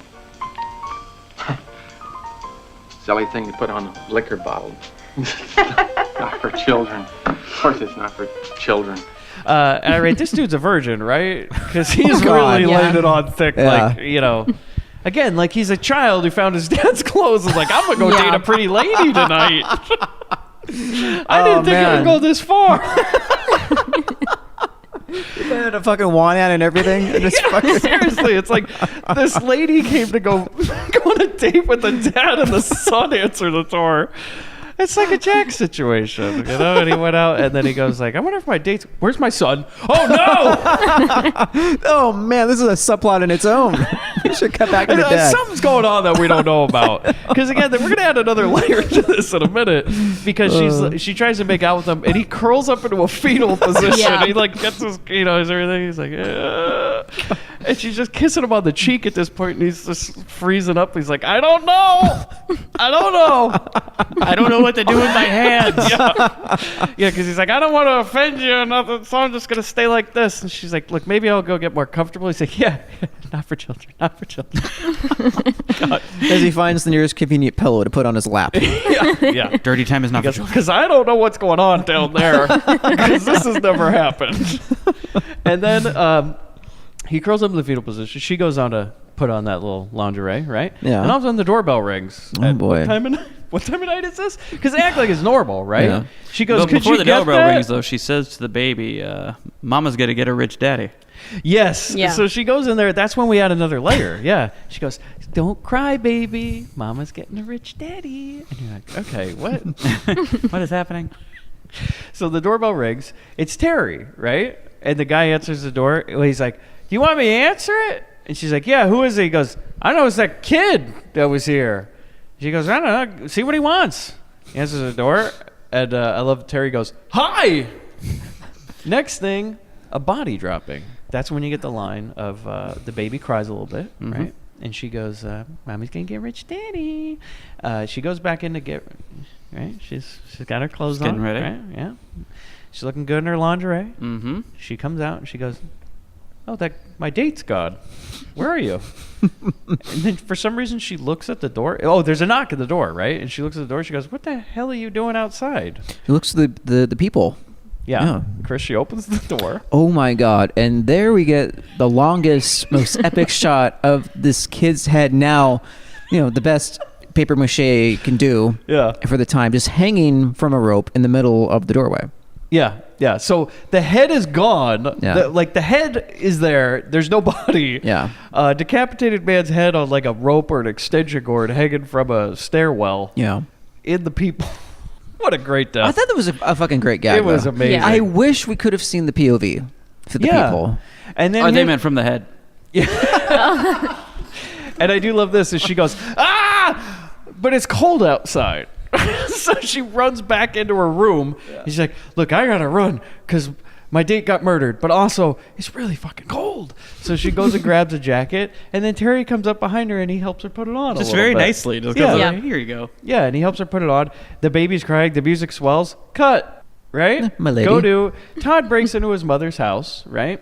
Through the sliding glass door, and he sneaks around Terry's room. Guys, that's when we get the assault rifle cameo. It's back. Uh-huh. And for some reason, they place it on a shelf. I don't know if you noticed it's like it's going to Yeah, fall off. it's not basically. placed very well. Yeah. It's Well- not how you place an assault rifle anywhere in a house. This family had an elf on the shelf style tradition around Thanksgiving time. They just knew that it was the gun on the run.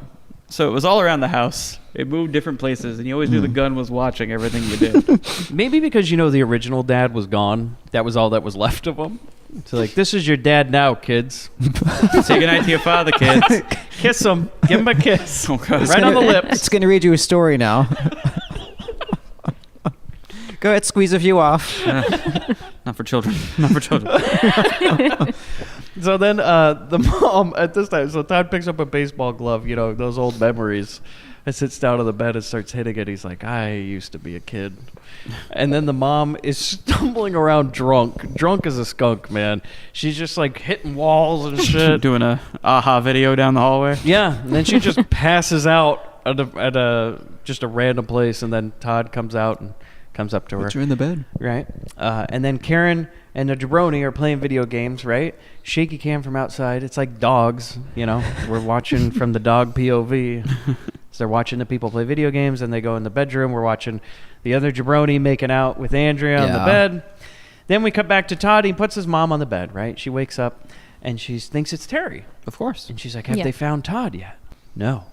And she goes, "Well, can you give me a kiss goodnight?" And this is the thing you guys are talking about. How's he kiss her goodnight? Take this, Karen. A little too not mother and son. So when you give your parent a kiss, do they ever cup your head while you're going in for that kiss? Because that was No. yikes. Yeah. Yeah. She cups his hair, like puts her hand into his head and pulls him close, and they kiss on the lips. Well, you not never like Bugs Bunny'd your dad? No. Come here, you son of a bitch. I do give him at the end of it, Yeah. you throw him off you? I give him a Duke Mitchell. I was going to say, you're Come Italian. on, Jolly. Give me a kiss. Yeah, What are you, gay? Give me a kiss, Jolly. Give me a kiss. What are you, gay? That's all you get if you open your eyes. I lose sight of that sometimes, man. That Mike's a real paisan. Yeah. So, he's... I say that to you guys all the time. Like, come here, Bobby. Give me a kiss. Give me a kiss. What are you, gay? Come here and give me a kiss. Come on. I always just thought you did it because I was cute. Open your mouth. Come on, like they do in the movies. Come on. So yeah, she does. She Mambo Italiano. she kisses him hard, like for a while. Yeah. Not a peck. It's like a full-on kiss. Yeah, like, okay, something's going on again. I mean, that's how we got all Jolly the- kisses his dog. It really is, yeah. Like I keep saying, we got all these layers to this onion, but it's like we never peel it. You know, it just Yeah. stays So if whole we for the whole do, time. as you know, there will be tears with every Yeah. onion. Yeah, Yeah. because something's going on, man. And so then, yeah, they kind of make out. There's just no other way around Yeah. that. No. It's like that mom and son just kind of made out for a second. Yeah.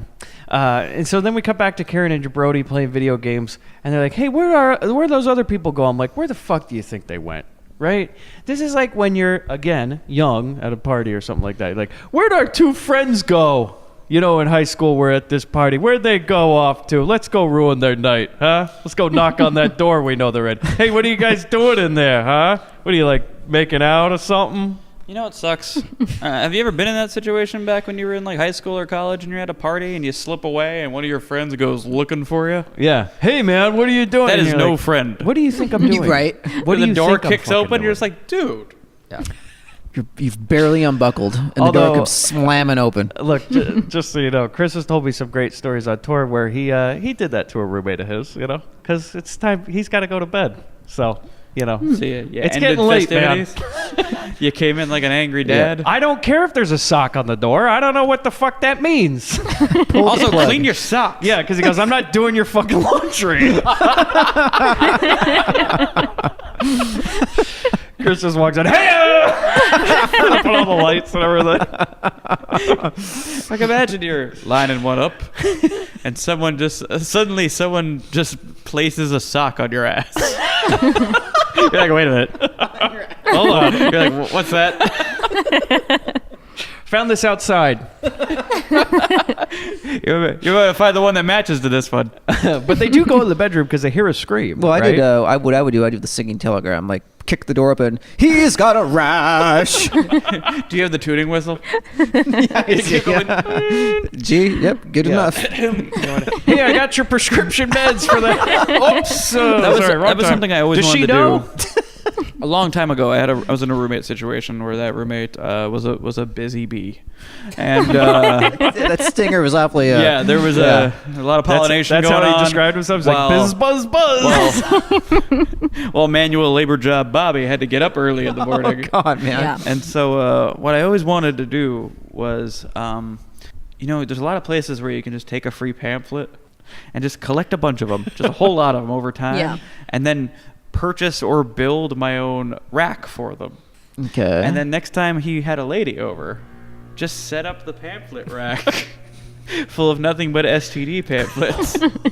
So you have chlamydia. Yeah. You know, and just the second the door opens, there's the whole rack of pamphlets. okay, And you that do wins. also have, Yeah. And you it do- just says, please take one. but you do also have the Six Flags advertisement and all that. Yeah. SeaWorld, Universal yeah. Studios. You know, I can see the Hollywood side. Medieval times dinner and tournament. Oh boy, Tour of the coupon. Stars. So they do go in the bedroom because they hear a scream, right? Andrea screams. They go in, guys, what the fuck? So we thought they were, you know, getting busy in the next room. They were getting busy doing something. Apparently, one of them is a Tom Savini in training type of situation because they are like Corey Feldman and Friday 4. Yeah. what the fuck? He's got okay. They walk in and Andrea looks like she's dead on the bed with like cuts on her face, which are very good, Very makeup realistic. effects, Yeah. right? I mean, better than the actual effects in the rest of this film. Yeah, It looked which is like they- weird. It looked like they took the same makeup from the opening scene. Where Yeah, the guy because took the axes she's got to the skin face. Yeah. hanging Yeah. off her face And and just everything. laid it over her. Yeah, and they don't even think she's dead. They just walk in. They go, Andrea, what's wrong? Why's your face like that? You got like a pimple or something? Hey, your what's ugly going friend's on? acting weird. Hey, I was getting to high school. I don't know why we're in here. Oh my God! What are you 'Cause screaming about, Duff? the other jabroni walks out of the closet with a machete, and they're like, we gotcha. It's funny because there's a killer on the loose. I'm like, what? They spent like an hour putting on this makeup. They're like, Yeah. we're really gonna get them. We're We gonna get talked 'em." about this on the mini bin, but pranks are lame. Yeah, they are. Yeah. Oh, we, yeah. We just don't need to do them. No. Unless you do the Chris Mann pencil in the asshole. That Which is. is- It wasn't classic. in the actual hole, Hold- all right? Chris, don't spoil it for him.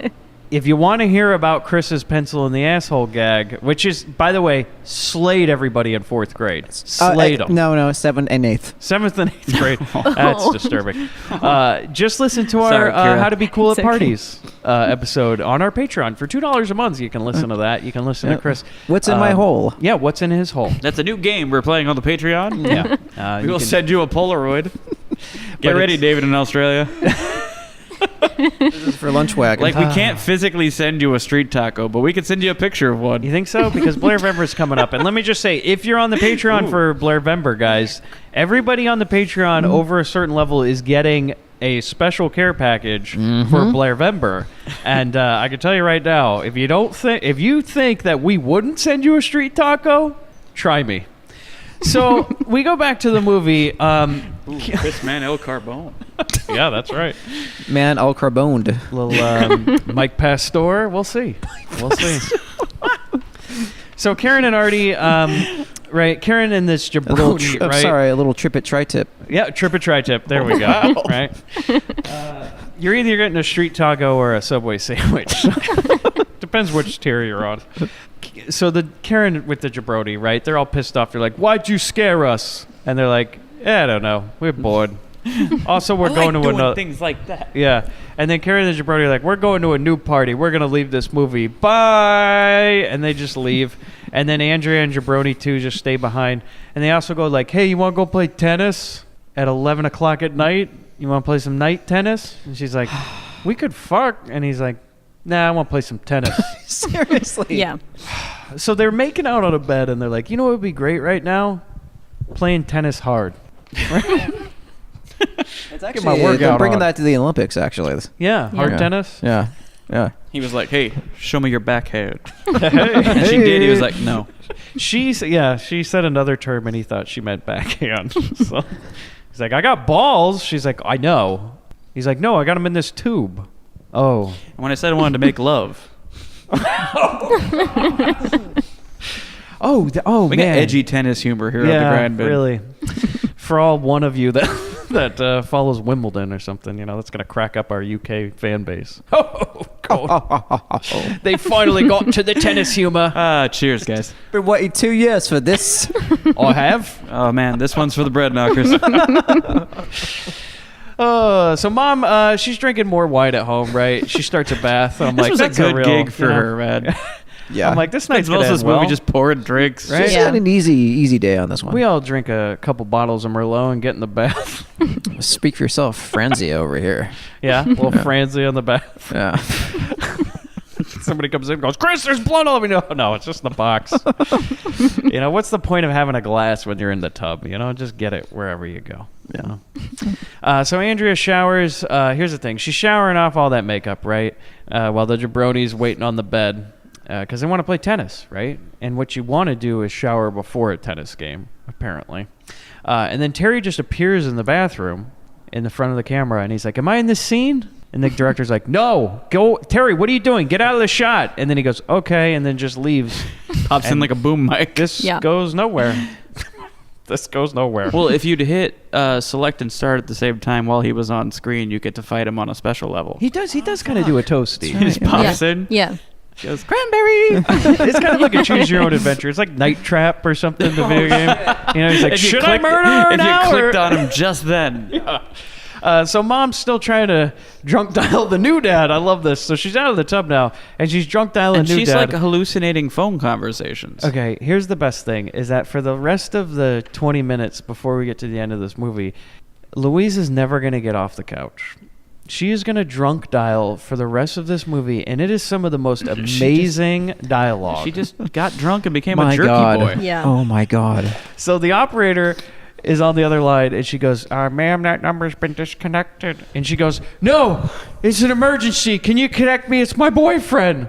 Ma'am, they're not answering. And she's like, you got to do something.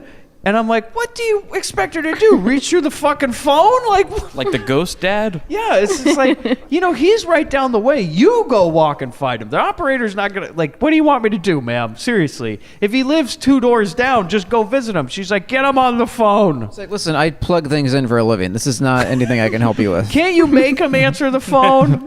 Just fuck with her, just one moment, please. Start plugging stuff. So then we cut back to Andrea and Jabroni Greg. They're playing night tennis. What time is it? Right? Too late for a night tennis game. Yeah. They're making love, as Bobby would say, right? Yeah. Look, that's right. There's a literal crazy man running around this apartment complex. They don't know about the killings because they haven't seen any of it, but probably a good idea not to go outside. And they're like, you want to go play some Let's go tennis? outside and get tired. Yeah. Just in case we have to run from a maniac tonight. Yeah. So then Terry's watching them from a distance, right? And we watch these people play tennis for a while, like it's pieces. We should have had him politely clapping after every move. He's yelling out the score, 15 love. I don't know how tennis works, You got it right. Yeah. So then the jabroni keeps hitting the ball over the fence, which I do like. He's asshole. Like, check out how buff I am, and then hits over fence. That was like me playing any sport back when I was a kid. It was like soccer. The ball comes near me, I'm going to kick as hard as I can that way. I don't care if my team's even trying to kick it that way. That's where it's going. Tennis-wise, boom, over the fence. If you listen to our Jocks episode, you would fit right in with that team. Because Crown International didn't know how tennis worked either. Like, I don't know, it's some sort of foreign shit. Like, I think the way you win is you hit a home run, right? You, hit it over the fence and then you win. I have listened to that episode, and yeah, I'd fit right in. Because it is. It's like Ogre playing tennis. He just goes like, BAM! And she's like, it's not... Stop saying home run. It's the wrong sport. See, that's why I love baseball. Just hit the shit. Don't think about it. Just do it. Just hit the shit. So the jabroni keeps hitting the ball over the fence, and Andrea's going to chase after it. He's like, can you go get that? And she's like, fine. So then he lies down on the court like an idiot. He's like, I'm tired now. Seriously? Yeah. I'm going to take a nap now. Yeah, and then a ball rolls up, and he goes, Andrea. And then, dun, dun, a shadow. Dun, dun. And then she just shows up. She goes, hi. I couldn't find the ball. He goes, oh, here it is. And she goes, okay. And then he tries to have sex with her on the tennis court. And she goes, I got a better place for that. Let's go somewhere else. I'm like, or the room you were just in. Yeah. Could have done that. And then, she knows. Then do the tennis. But wonder where they're going to end up. Yeah, I wonder. So then the mom is now thinking, okay, this is the thing. We cut back to the mom on the phone. She goes, thank you, operator. Thank you for doing something. And I'm like, doing what? Damned if I know. Yeah. I don't know what's going on, right? So apparently she's now connected to some sort of phone manager is the thing. She goes, hello, are you the phone manager? And the person's like, yeah, okay. And she goes, look, I'm going to recount the plot of the movie to you because there's a lot of people fucking in the drive-in right now and they just woke up and we got to figure out, what's going on. Yeah. She tells the whole plot of the movie up to this point, and then you just kind of hear she even says the part, she goes, I brought my son a pie. I always bring him a pie. What number do I want? No, stop it. Please, give me my boyfriend. Where are you going? This is like dialogue in the movie. I mean, I'm obviously going to play it, but you're just like, what the fuck is going on? Makes me remember customer service when I worked at Target. You get a lot of drunk people calling up going, can you connect me to my boyfriend? Hello? I used to serve him pie. No. My son, I hear, loves pumpkin pie. You got any? Hello, is he there? Ma'am, I think you have the wrong number. Yeah. This sounds like a character for Grindbin dating in the near future. Oh, that would be great. Yeah. Do you like pie? Hello? Hello? Trying to get a hold of Brad. My boyfriend, is he there? Put Brad on the phone. The problem is that my son just escaped from his school. Well, actually, he ran away. Actually, it's a mental institution. He ran away from his mental institution. Now, now I was there earlier today to bring him his pie. I always bring him an individual piece of pie with a white plastic fork and a napkin, and I put it in a little box with string. I'm a baby.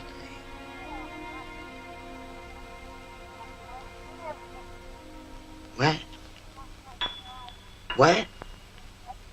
What number do I want?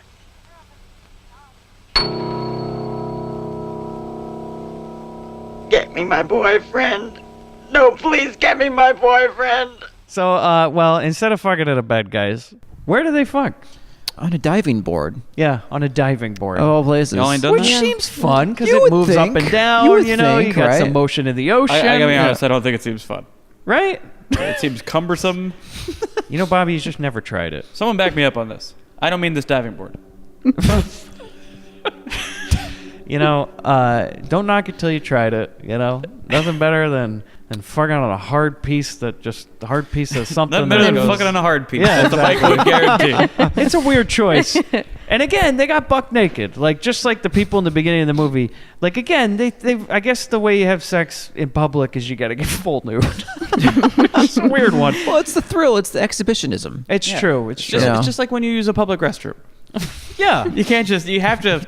Wait, you telling me you guys don't get full naked in a stall? Well, Chris, man, you get your ass out of the public restroom? At the urinal, I'm pants at the ankles. Yeah. Yeah. It's true. Like a little Bare-assed. kid. Yeah. Whenever I go into a stall, people always freak out because they see the clothes go over the top of it. You know, I'm hanging them up. You're like, I need to be comfortable. That's true. And that's just how I do it, man. Yeah. So. And the sock hits him in the face. Yeah. Go, can you pick that up, please, sir? Go ahead and slide it under. Actually, the floor's dirty. Can you lift it up? This stall has no hooks. It's not on me. So yeah, they fuck on a diving board. And I love this. As Terry just walks in and he just goes, "Don't do that." Yeah. And then he attacks them and kills them with his machete. Right? Which I was bummed because there wasn't as much blood squirts in this part, but it Yeah, I worked. mean, they Yeah. were going for, he does one quick, like, baseball swing at the guy who falls into the pool, and the pool starts clouding. Yeah. It's kind of neat. Yeah, it was cool. Cut back to the mom, right? So here it is. Luis's Shelley Winters moment where she's trying to win an Oscar. The only problem is the phone got nominated because it's the only thing that's in focus. Fuck. She has a phone on the couch, and it's the only thing in the fucking shot that's in focus. Either they thought they were real artistic, or the guy didn't, or like the cinematographer didn't show up that day or something, and the director's like, I guess I'll do this shit myself. How's this ring work? Is this focus? Michael, I don't explain know. yourself. What's enough stop? How'd this get past you? Yeah, how do you do this? Because it's focused on the phone while Luis is blurry in the background, crying and going like, please no, don't leave me here, and she's saying into the phone. I would have loved it at this point though if you heard the operator going, "Ma'am." I think I got him. Cut to Karen and the Jabroni. They're walking around the park, and then she asks him. She goes, "Hey Terry, can you tell hey Artie, can you tell Terry that I like him like a lot?" And I'm like, how old are these? Like at one point you expect her to hand him a note, and he unfolds it and it says, "Do you like me? Yes or no?" in a box, and he'll pull the Hughes as right, hell no, and check that one. I need to know if Terry likes me back. Artie, can you pick a number on this cootie catcher? Oh no, I'm sorry. 3, 4, 5, 6, 7. Oh, it says I'm gay. Whoops. Better luck next time. No, I think the one Hughes says is that when he would hand a girl a note, it would say, there would be 2 boxes and it would say yes or maybe. He didn't even give her the no option. Hughes, what do you have to say about that? So if you're religious, you can flash your balls at people. Man, classic Hughes. Am I Oh right? God, guys? all the time. Knocks me. I don't know why we don't give him a mic anymore. This is when I write, how fucking old are these people again? So then we cut to Terry. He grabs Karen's ankles from under the bridge, right? And she's like, "Oh my God." And then he jumps up and goes, "No, I was just pretending like I'm a troll. How you guys doing?" And they're like, "Well, we were looking for you or a killer." Actually, I don't know why we were outside. Man, if the doctor had just looked under the bridge at the right time. Yeah, because at one point they're like, "We're going to a party," and the next thing you know, they're wandering around going, "What are we doing in this scene?" And then Terry shows up and he goes, "Ha, I'm crazy." That's basically what he does. Because then we cut to Jabroni. Well, basically he's like, "Hey Karen, now I like you again. Why don't we hang out?" And then Jabroni's like, "All right, well I guess my turn's not going to happen tonight." And he goes into his car, and then Todd pops out of the back seat. And he goes, no. My brother's the crazy one. I just have this gun in the back seat of your Jesus car. Christ, man. And I'm just fine. And he goes, you gotta help me. And then, to which the jabroni is like, hey, you can call me Mr. Helper. That's a great line, though, Yeah. right? And he puts on a giant glove, starts talking about ground beef. Yeah. So then you cut back to Karen and Terry. They're on a couch making out, right? And then Todd and the jabroni are walking through a parking lot, and he's got a gun on him. Everything's like, hey, man, keep it cool, all right? We ain't going to do nothing crazy, right? And he goes, yeah, we're just going to go to my brother's house. So they ring the doorbell, and then Terry answers the door, and the jabroni's just standing there. He goes, hey, yeah, Terry, your brother's here. And then Todd's just pointing a gun at him. Terry walks out. He goes, Todd, are you gonna? And then Todd just runs. He runs away. Like, what the fuck? You had the drop on him, but he can't shoot his own brother. And even the jabroni's like, "What's going on? What's going on?" Really needed a whole point where it was like, "I can't tell the twin from the other twin." You know, that would have been a great. We got part. two doinks. Yeah, exactly. And you're just like, "Oh my god!" One of them's got the hair, and they're doing the switch around and everything. They do inexplicably wear the same outfit at the beginning of this movie. Yeah, Right. Like, what are the chances, man? But then Terry gets changed. Well, one of them had to. That's the rule. Yeah. Both so show then, up in the same dress. The jabroni and Terry go running after him, and then I love this. They go back to the bridge where they just were. They ran in a circle. And somebody left like Steve Blackman's bag of weapons. Basically, is there's like a duffel bag full of murder weapons. This is what Kevin McAllister was like storing under this, like, you know, the bridge scene if he got chased by the wet bandits. Yeah, right at 'cause- this part. This was gonna fall on their heads. He unzips the jabroni unzips the bag, and he's like, "Look at this. There's like a garden shears and like a kitchen knife and here's a machete like a Jason would use. Oh my God, it's all bloody." And then Terry takes it from him. It's not the machete. He takes a fork from him. Oh, he takes a fork from him. Yeah, Like one you'd use for when you're carving some meat. Yes. but then The Artie barbecue does fork. find the bloody machete. And he says, that isn't cranberry sauce, Artie. That is definitely not cranberry sauce. And then what Did happens? you get it, audience? Man, it's not cranberry sauce. No, it isn't. That isn't cranberry sauce, Artie. That is not cranberry sauce. But holy fucking shit. Artie, the jabroni, gets stabbed right in the fucking throat. Yeah. Shit, This the is jugular. goddamn bad. This is like the Prowler. Like, this Yes. is some real... This is nuts. So then Karen goes looking for Artie and Terry. She just walks outside. She's like, I think I'm supposed to be outside in this scene. Hello? Hello? Yeah. And then Terry walks alone. I love this. He's got the machete in his hand, and he keeps going, it's not cranberry sauce, Artie. That is definitely not cranberry sauce. And it's almost like director's like, can you say that line again just in case we didn't get it? Maybe we'll loop it into ADR. You think it was like they laughed so hard the first time? He keeps going, say that thing again. Of course they did. This is this is definitely. going to sell this fucking movie. How's that not on the poster? I know. It's not Yeah. the exact same thing. It's not cranberry sauce, Artie. It's not cranberry sauce. So Karen runs up and she's like, oh my God, Terry, I found you. Why are you carrying that bloody machete? And he He goes, goes, oh, it's Todd's. He's out of his mind. He's been killing people all over the complex. yeah. And she goes, oh my God, well, what are we going to do? He's like, I don't know. Let's go find him. She goes, no. Let's go back and call the police. They'll take care of this. Like, we need to call the cops at this point. There's multiple dead people and everything. And he's like, yeah, let's call the police. They'll know what to do. No, I'm a murderer. And then he just, What happened? Are you all right? Sure, I'm all right. What is that thing in your hand? It's Todd's. He's gone totally out of his mind. He's killing people all over the complex. Come on, we've got to stop. No, let's just go to your house and call the police. Call the police. Yes, this thing has gotten totally out of hand. You're right, it has gotten totally out of hand. That's what we'll do. We'll call the police. They'll know what to do. They'll figure it out. Karen? I love you. this scene turns on a fucking dime, man. He goes, yeah, let's call the police. And then he just turns around and faces her, and she's like, are we still in a scene? And he goes, Karen, I love you, and then tries to swing the machete at her. It was She goes, also a really slow swing. yeah, because he loves her. You know, Yeah. he's going to give her a chance. Because then she just screams really slowly and goes, ah, and then runs away, you know? And he just looks at her, he goes, didn't you hear me? I said I love you. And this is great because the rest of the movie, Terry's going to walk around like he's not a slasher in a movie. Yeah. And he's more like, Yeah. why is everybody running from me? So then Karen runs to a condo where Andrea and Greg were, right? And they don't answer because they did. And she hides in the outdoor closet. Then Terry comes up and she's about to open the door. And then he smiles and walks away instead, right? Then we cut to, guys, she's still drunk dialing.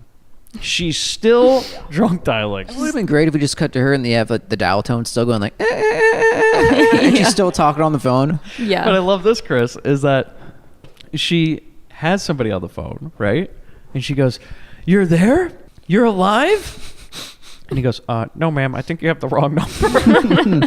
She goes, "Oh, sorry, hang up." Then Karen finds the body of the dead assistant guy in the closet. So obviously somebody at some point picked him up and put him in that closet, you know, like maybe save him for later, save him for Chubbs or something. Because maybe Chubbs did it. Save yeah, him, a little he was snack. also under a tarp, so somebody's like, we got to save this shit for later, right? Florida style. Yeah. So then Terry, maybe like a 2000 Maniacs type of thing, you know? Oh, yeah. You know, the South will rise and you give him the offering, I guess, you know? So Terry's sitting in a lawn chair. Okay, this is incredible. So Chris and Karen walks out of the closet, right? And what does she see sitting in the lawn chair right next to her? Lots of debauchery and gore. Well, and, it's an Imagineer type of situation, Yeah, right? yeah. Because the jabroni already is there, right? Yeah. But he's being used as a puppet. Yeah, this is very much like an early. It's a small world between It's a Small World and Pirates of the Caribbean, where we haven't got the animatronic part right yet. Yeah. Like, so you got to have a guy standing behind him. Yeah. So what we cut to is Terry going as he's using this jabroni like a puppet. He's making him clap. Yeah, and he's like, ha, ha, ha, ha, ha, happy Thanksgiving. It's not cranberry sauce. And she's like, ah. And she goes, why are you doing this? And then she runs away and he goes, you're no fun. No fun at all. And then he puts down his human puppet and just walks off the scene. And that's a wrap on jabroni. Yep. We'll never see him again. So Karen goes into a house with a girl who lost her cat, right? She's like, hello, open the door. And she goes, no, earlier in the movie, some guy told me I can't open the door. And she's like, ah, and then runs away again, right? Yeah, she yells from inside, like, you're going to hurt my kitty. Okay. We were hoping like I said it was a valid reason. That's very... Gotta protect your cat. Yeah. Yeah. I wouldn't open the door. No. She's already got all of her loved ones inside the house. She's not opening this for anybody. So then Karen goes into the apartment of that baby couple, right? And she goes, oh my God, can somebody help me? I know you're here. I can hear your baby. Hello? Hello? And then she walks into another room and like pets the baby a little bit. She goes, hi, little baby. And then she's walking around. And then, oh my God, there's a dead lady in a bathroom. Yeah. And Terry's in there? Yeah. And he's putting the knife in and out of the wound. And he goes, hi. And we get a nice close-up of that wound. Yeah. That is gross. Yeah. It's like he's churning butter. Yeah. Yeah, it is. You know, like when you're at a fast food place as a kid and your straw does like, Yeah. I mean, Bobby, you know at he's some probably just point- doing that with the machete. I have memories of that with an orange high C at McDonald's. Like the early 90s, just going. And you kept going, it's not cranberry sauce. And then I would go, God damn it, It's not stop it!" Ecto Cooler. And you... Yeah. It's not Ecto Cooler, Mike. I'm like, Chris, you could stop saying that. You know that your father-in-law cut out the shot where he goes, it's not cranberry sauce, Karen. And he's like, I think we have this in the movie enough. That's the thing I meant to ask him, and I will later. How many times he had to cut out an instance of him saying that? Like, how many times would there have been 50 if had that other guy showed up? Yeah. So Karen, she runs for the exit. I like this. But then Todd's there, and she's like, I don't know. There's too many twins. Like, the twin thing is getting confusing, and I'm scared. And then she just runs. Terry's just laughing, right? And he's watching all this go down. Then she just runs back into a room and tries to dial the police. She's right? trying to hide behind like a dresser with the phone. Yeah, and then Terry just walks up and he's like, I'm here, right? And he goes, we're alone now. And so she hits him in the dick with the phone. I do like that. And then she runs up and she goes, oh my God, I got to save the baby. This is amazing, is that Karen picks up a baby that's not hers and she has no connection to, and that Terry didn't kill, so I don't think he's going to kill the baby, but she runs with the baby. She doesn't know he's not going to kill the baby. Well, that's He true. did Yeah. just murder the baby's mother. Well, look, man, I'm running for my life. I don't need to be encumbered by... Well, hold on a second. Because maybe if he runs at you at some point, you You can can, use like, throw it in his- take this. Like he'll trip over it and just running after you. Yeah, you never know, right? That's it's true. like a Like Van a turtle Daminator type shell of in Mario situation, Kart. Bobby, where you throw him the chair. Then what do you do, right? Because she throws the baby at him. He's like, well, what do I do? Boom, kicks him in the face. Kick the baby into his face? Yes. Whoa. But maybe if she threw the baby, he would throw the machete. He goes, oh, God damn it. I got mixed up. I didn't know what I was supposed to do, But then she turns around and the baby's holding a machete too. Yeah. He's like, oh God, the baby's turned on me. But I do love this. She's running through the apartment complex with a very fake baby. Oh, the right? legs are Jesus Christ. Yeah, flying all over the place. Yeah. I mean, this is as fake as the baby from American Sniper, which if you haven't seen that scene, look it up on YouTube. That's the only part of the movie you need to see. Amazing to watch Bradley Cooper act with a frickin', my little brother tall in his arms, a Cabbage Patch Kid. Clint, are you sure this is working or keep going? No one's gonna notice. One take. I don't know if you heard, but apparently in that scene, the baby didn't show up to set. So it's kind of like what happened in this movie. Yeah. And Clint was just like, is there a Toys R Us around here? They actually they called my father-in-law first. They're like, do you want to be the baby? Then we go to Karen running around with the baby. Cut to Mom's at the fridge, Just time to pour another drink, I Yeah. guess. And she's like, I'm going to throw this away. And she opens the trash can. And for some reason, Terry threw his bloody shirt into the trash can. And why is it covered in cranberry sauce? Yeah, because she picks it up. She goes, man, that's where the cranberry sauce went, right? And so she's like, oh, something bad happened, I guess. Then the mom goes to get the new dad, right? And she's pounding on the window. And I do love this. Is like, so the dead guy's still hunched over the desk, right? You can see all the blood stains on the wall. She's like, I hit you in the jaw, hit you in the jaw. And she goes inside and... It is the slowest fucking reach over. It's so slow. Agonizing. Yeah. Guys, he dead. Yeah. Yeah. But I do like this, is she touches him, right? And he blooms like an onion. Yeah, he falls over and the head just His head splits just goes, open. Yeah. like, what? Brains! Or not. Something. Smoke wins. Fatality. So then Karen goes to the pool with the baby. I'm like, fuck it, right? Don't get in a car and drive away. Don't go ask for help or anything. Chill Just go by to the pool for a right? bit. Need And to come also, down. Bringing a baby near the pool, also not a good idea, Not without floaties. Also, she sits right on the edge of the pool with her back turned to all the doors. Yeah, because she's like petting the baby and Kind of everything. giving up at this point. Yeah. It's almost like if Terry walks in, she's like, I'll drop this baby in the pool. And he's like, that's not mine. I don't care. And she's like, oh, shit. So Terry shows up, right? She doesn't see him because, again, she's got her back to all the doors and everything. And then he just bounces on the diving board. I really like that. Yeah. That's pretty great. Just him jumping up and down in place. And this is maybe my favorite line in the whole movie other than the creme de mint guy. Is she turns around and he's jumping on the diving board. He goes, hi. And Karen's delivery where she goes, oh, God. Oh, God! And then she just runs into a bathroom. Confined spaces, right? And she puts the baby in like a broom closet or something. She's like, you stay here, baby. No, it was under yeah. a sink. Yeah, it was just a Oh, little okay. cabinet. She It's literally under the put a sink. baby under the sink. What is this, like Baby Moses or some shit? Like, we're bringing this kid around like it matters. The Cobblepot kid. It's so bizarre. He's like, just ditch it at some point. Like, leave it on a doorstep and ring a bell. What are we doing? Look at her trying to flush it down the toilet like it's drugs.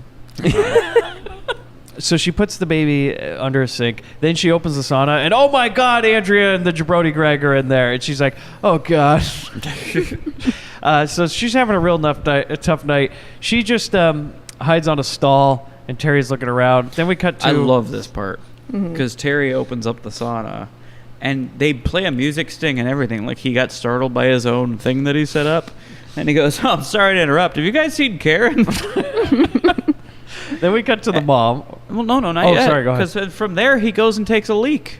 Oh, yeah, that's Yeah. right. He I've doesn't... never seen a killer in a No. slasher movie take a second to have a pee. Yeah, it's great. It's been a long night. By the way, full pants down style, right? Of course, the only way you gotta do it. Yeah.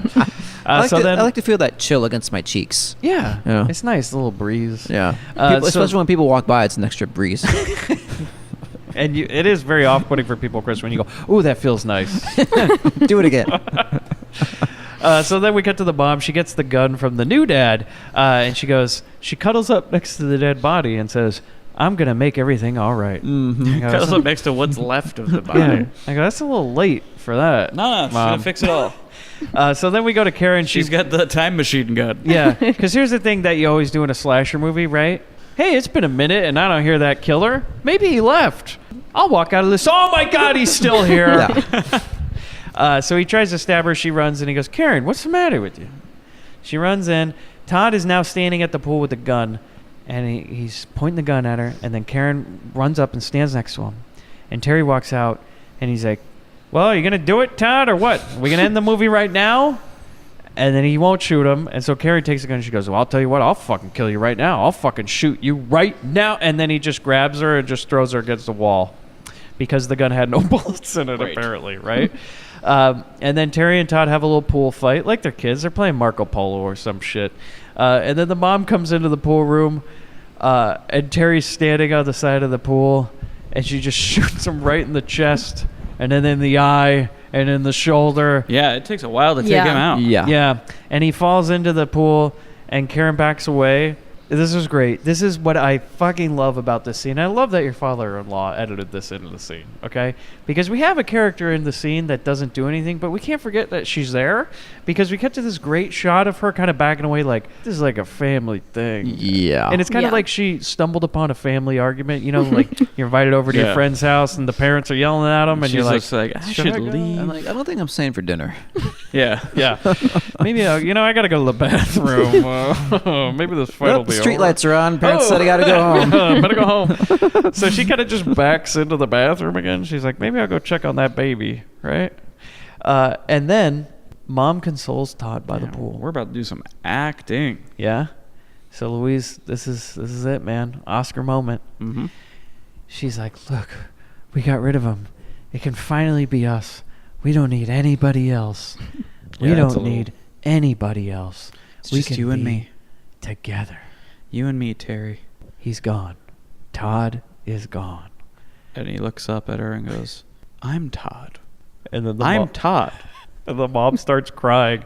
And she starts chanting it too. Yeah, everybody's chanting it. The whole cast By is the all way, doing, I'm Todd. Love this. I'm Todd, all at different times. At the I'm same Todd. time, cut back I'm to Todd. Karen going, all right, this is getting weird. She's still backing away. She's like, definitely not staying for dinner. Man, this is weird. And she's like, no. Lift up the gun. Mom takes the gun in her hand. Oh shit! Yeah, and we're doing a nice pan over the mom, and we're gonna pan over, and we to see Todd, and the gun's gonna go up to the mom's head as we pan up over. It's a beautiful. As we respectfully look away from it's him. It's a well executed shot, and we go over to him, and then we just hear the gunshot, and then we get the blood spray. Yeah, and the brains. Yeah, as the gun drops, and the mom shot herself in the head. Cue the sirens. Yeah. The cops finally showing up. Yeah, and Todd's like standing by the pool like, I'm going to get blamed for this shit, right? Yeah. And Karen's I'm like, going back, aren't I? Yeah, and Karen's like, I'm going to go now. You just see her tiptoe out the sliding doors. What a great way to end this. Just like awkwardly going, I'm going to leave. And she's got the and then she goes, oops. It goes back, gets the baby, and goes, see you later, Todd. It was nice to meet you. Happy Thanksgiving. The old dusty trail. Probably won't see you for Christmas. Yeah. So, just in case I don't, happy holidays and a happy new year. Bye. Credits. And that's blood. Rage. I was like, hook freak. No. So the mom at the engine, and she thought the one was the other. Yeah. She thought she was finally going to be alone because with her she's son. still under the belief that Todd was the psychopath and Terry was the good boy. Yeah. To be fair, she drank a lot. Yeah. That's true. Yeah. True. So she kills herself at the end. What a great ending, by the way. So recommendations? Through the roof. Yeah. I don't think any of us. I hope we did it justice because this is a great movie, and I don't know if us talking about it. You really got to watch this thing. You really, really have to watch this movie. Yeah, this isn't just a strong recommend. This is like go out and get a copy of this if you can. It's so wherever you fucking can bonkers. see it because it needs to be seen. It is. It is a fun watch. It's a good watch. It's none of this film was hard to watch. Nothing. Yeah. I'm hoping you enjoyed it. Oh, I loved it. This Yeah. is what you want in like a bad slasher movie. Yeah. Yeah. You don't want to be bogged down with terrible melodramatic acting where it's like we need to shoehorn some emotion here. And it's got it hits all the right notes that you want. Yeah, and it holds them out. Bonkers dialogue and the brutal effects. Do you guys hear that sound? How do you think Bobby and DeVito would fit in the world of Blood Rage? Chris, you got one? Shit. Hold on, we'll go to back Bobby me. first. Bobby, Yeah, you to me first, sure. I think that everyone was so busy with the young boys in the aftermath of that murder that they didn't notice another situation happening a little further down the row of vehicles. Oh boy. Where a certain yellow van was sitting there, and a red poofed young man stood face to face with another red poofed young man, smeared his face, stole his van keys, and said, "I'll see you later, Rupert." Yeah, I love Oh it. my god. And that's where his twin brother Rupert had been. Oh man. Yeah. By the way. So it turns out the Rupert we saw in Record City was actually Bobby. So Oh here's my the God. thing. Wow. We talked about Record City, and I shouldn't have dropped this in at the very end of the episode, but One thing we didn't acknowledge Yeah. that a listener pointed out to us. well, the listener who requested it, Jason Malberg. it was the same guy. Yes. Okay. 'Cause I only saw that briefly on social media. So here's the Man, thing. strap in. Chris, you watched Record City, right? Regrettably, yes. Okay, here's the thing. You know Bobby was in the movie, Yeah, right? of And his course. name was Rupert? Yeah. Did you know that there was a part in the van when he says, No, you're thinking of my twin brother, Rupert.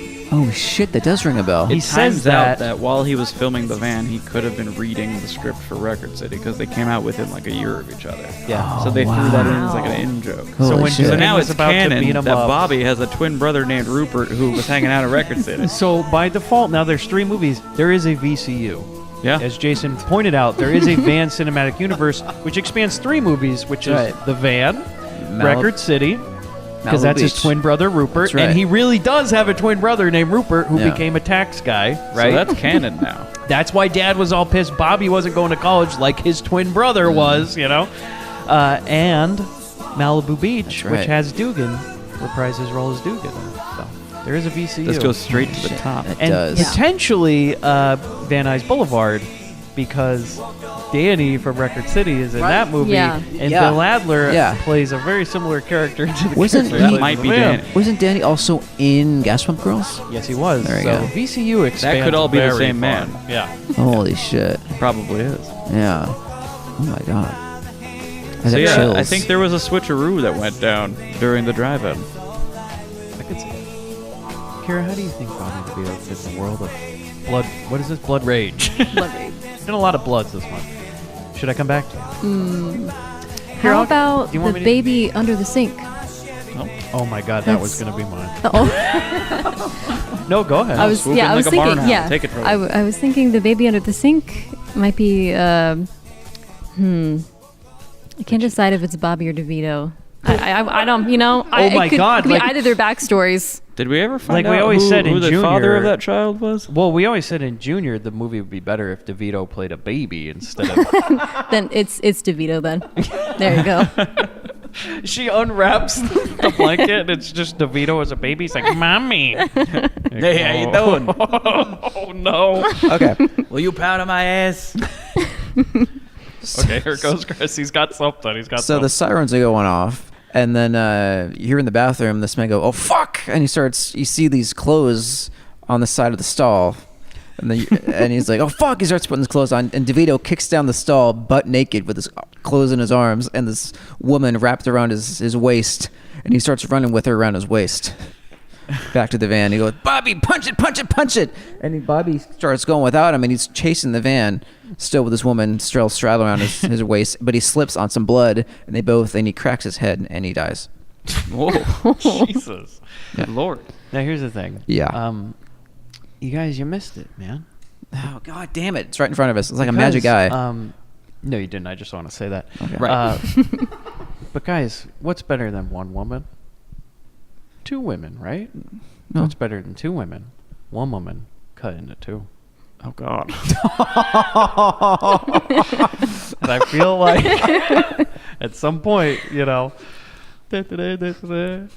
going for a little midnight walk around the apartment complex. They just got out of that party that everybody was going to, and he's like, "Bobby, there's a girl laying in this forest. Bobby, she's in 2. so one of us can have each, and then we cut, and the movie is over. Man, that ends biblically.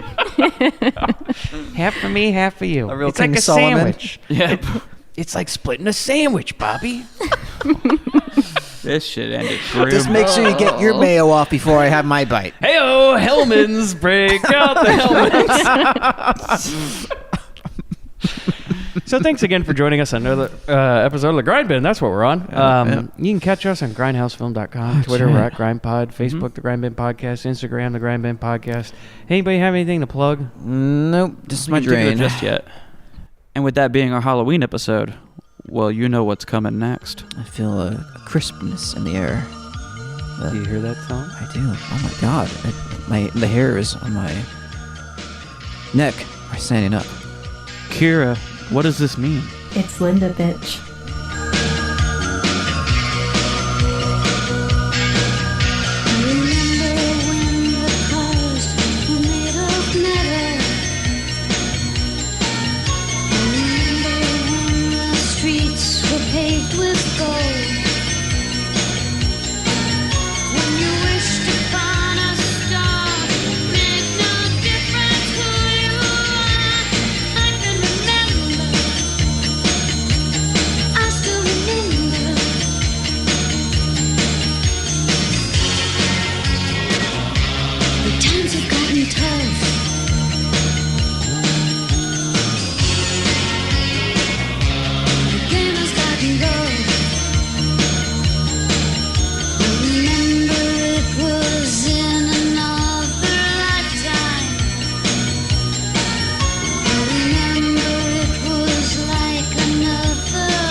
Hey, Bobby, I got the money.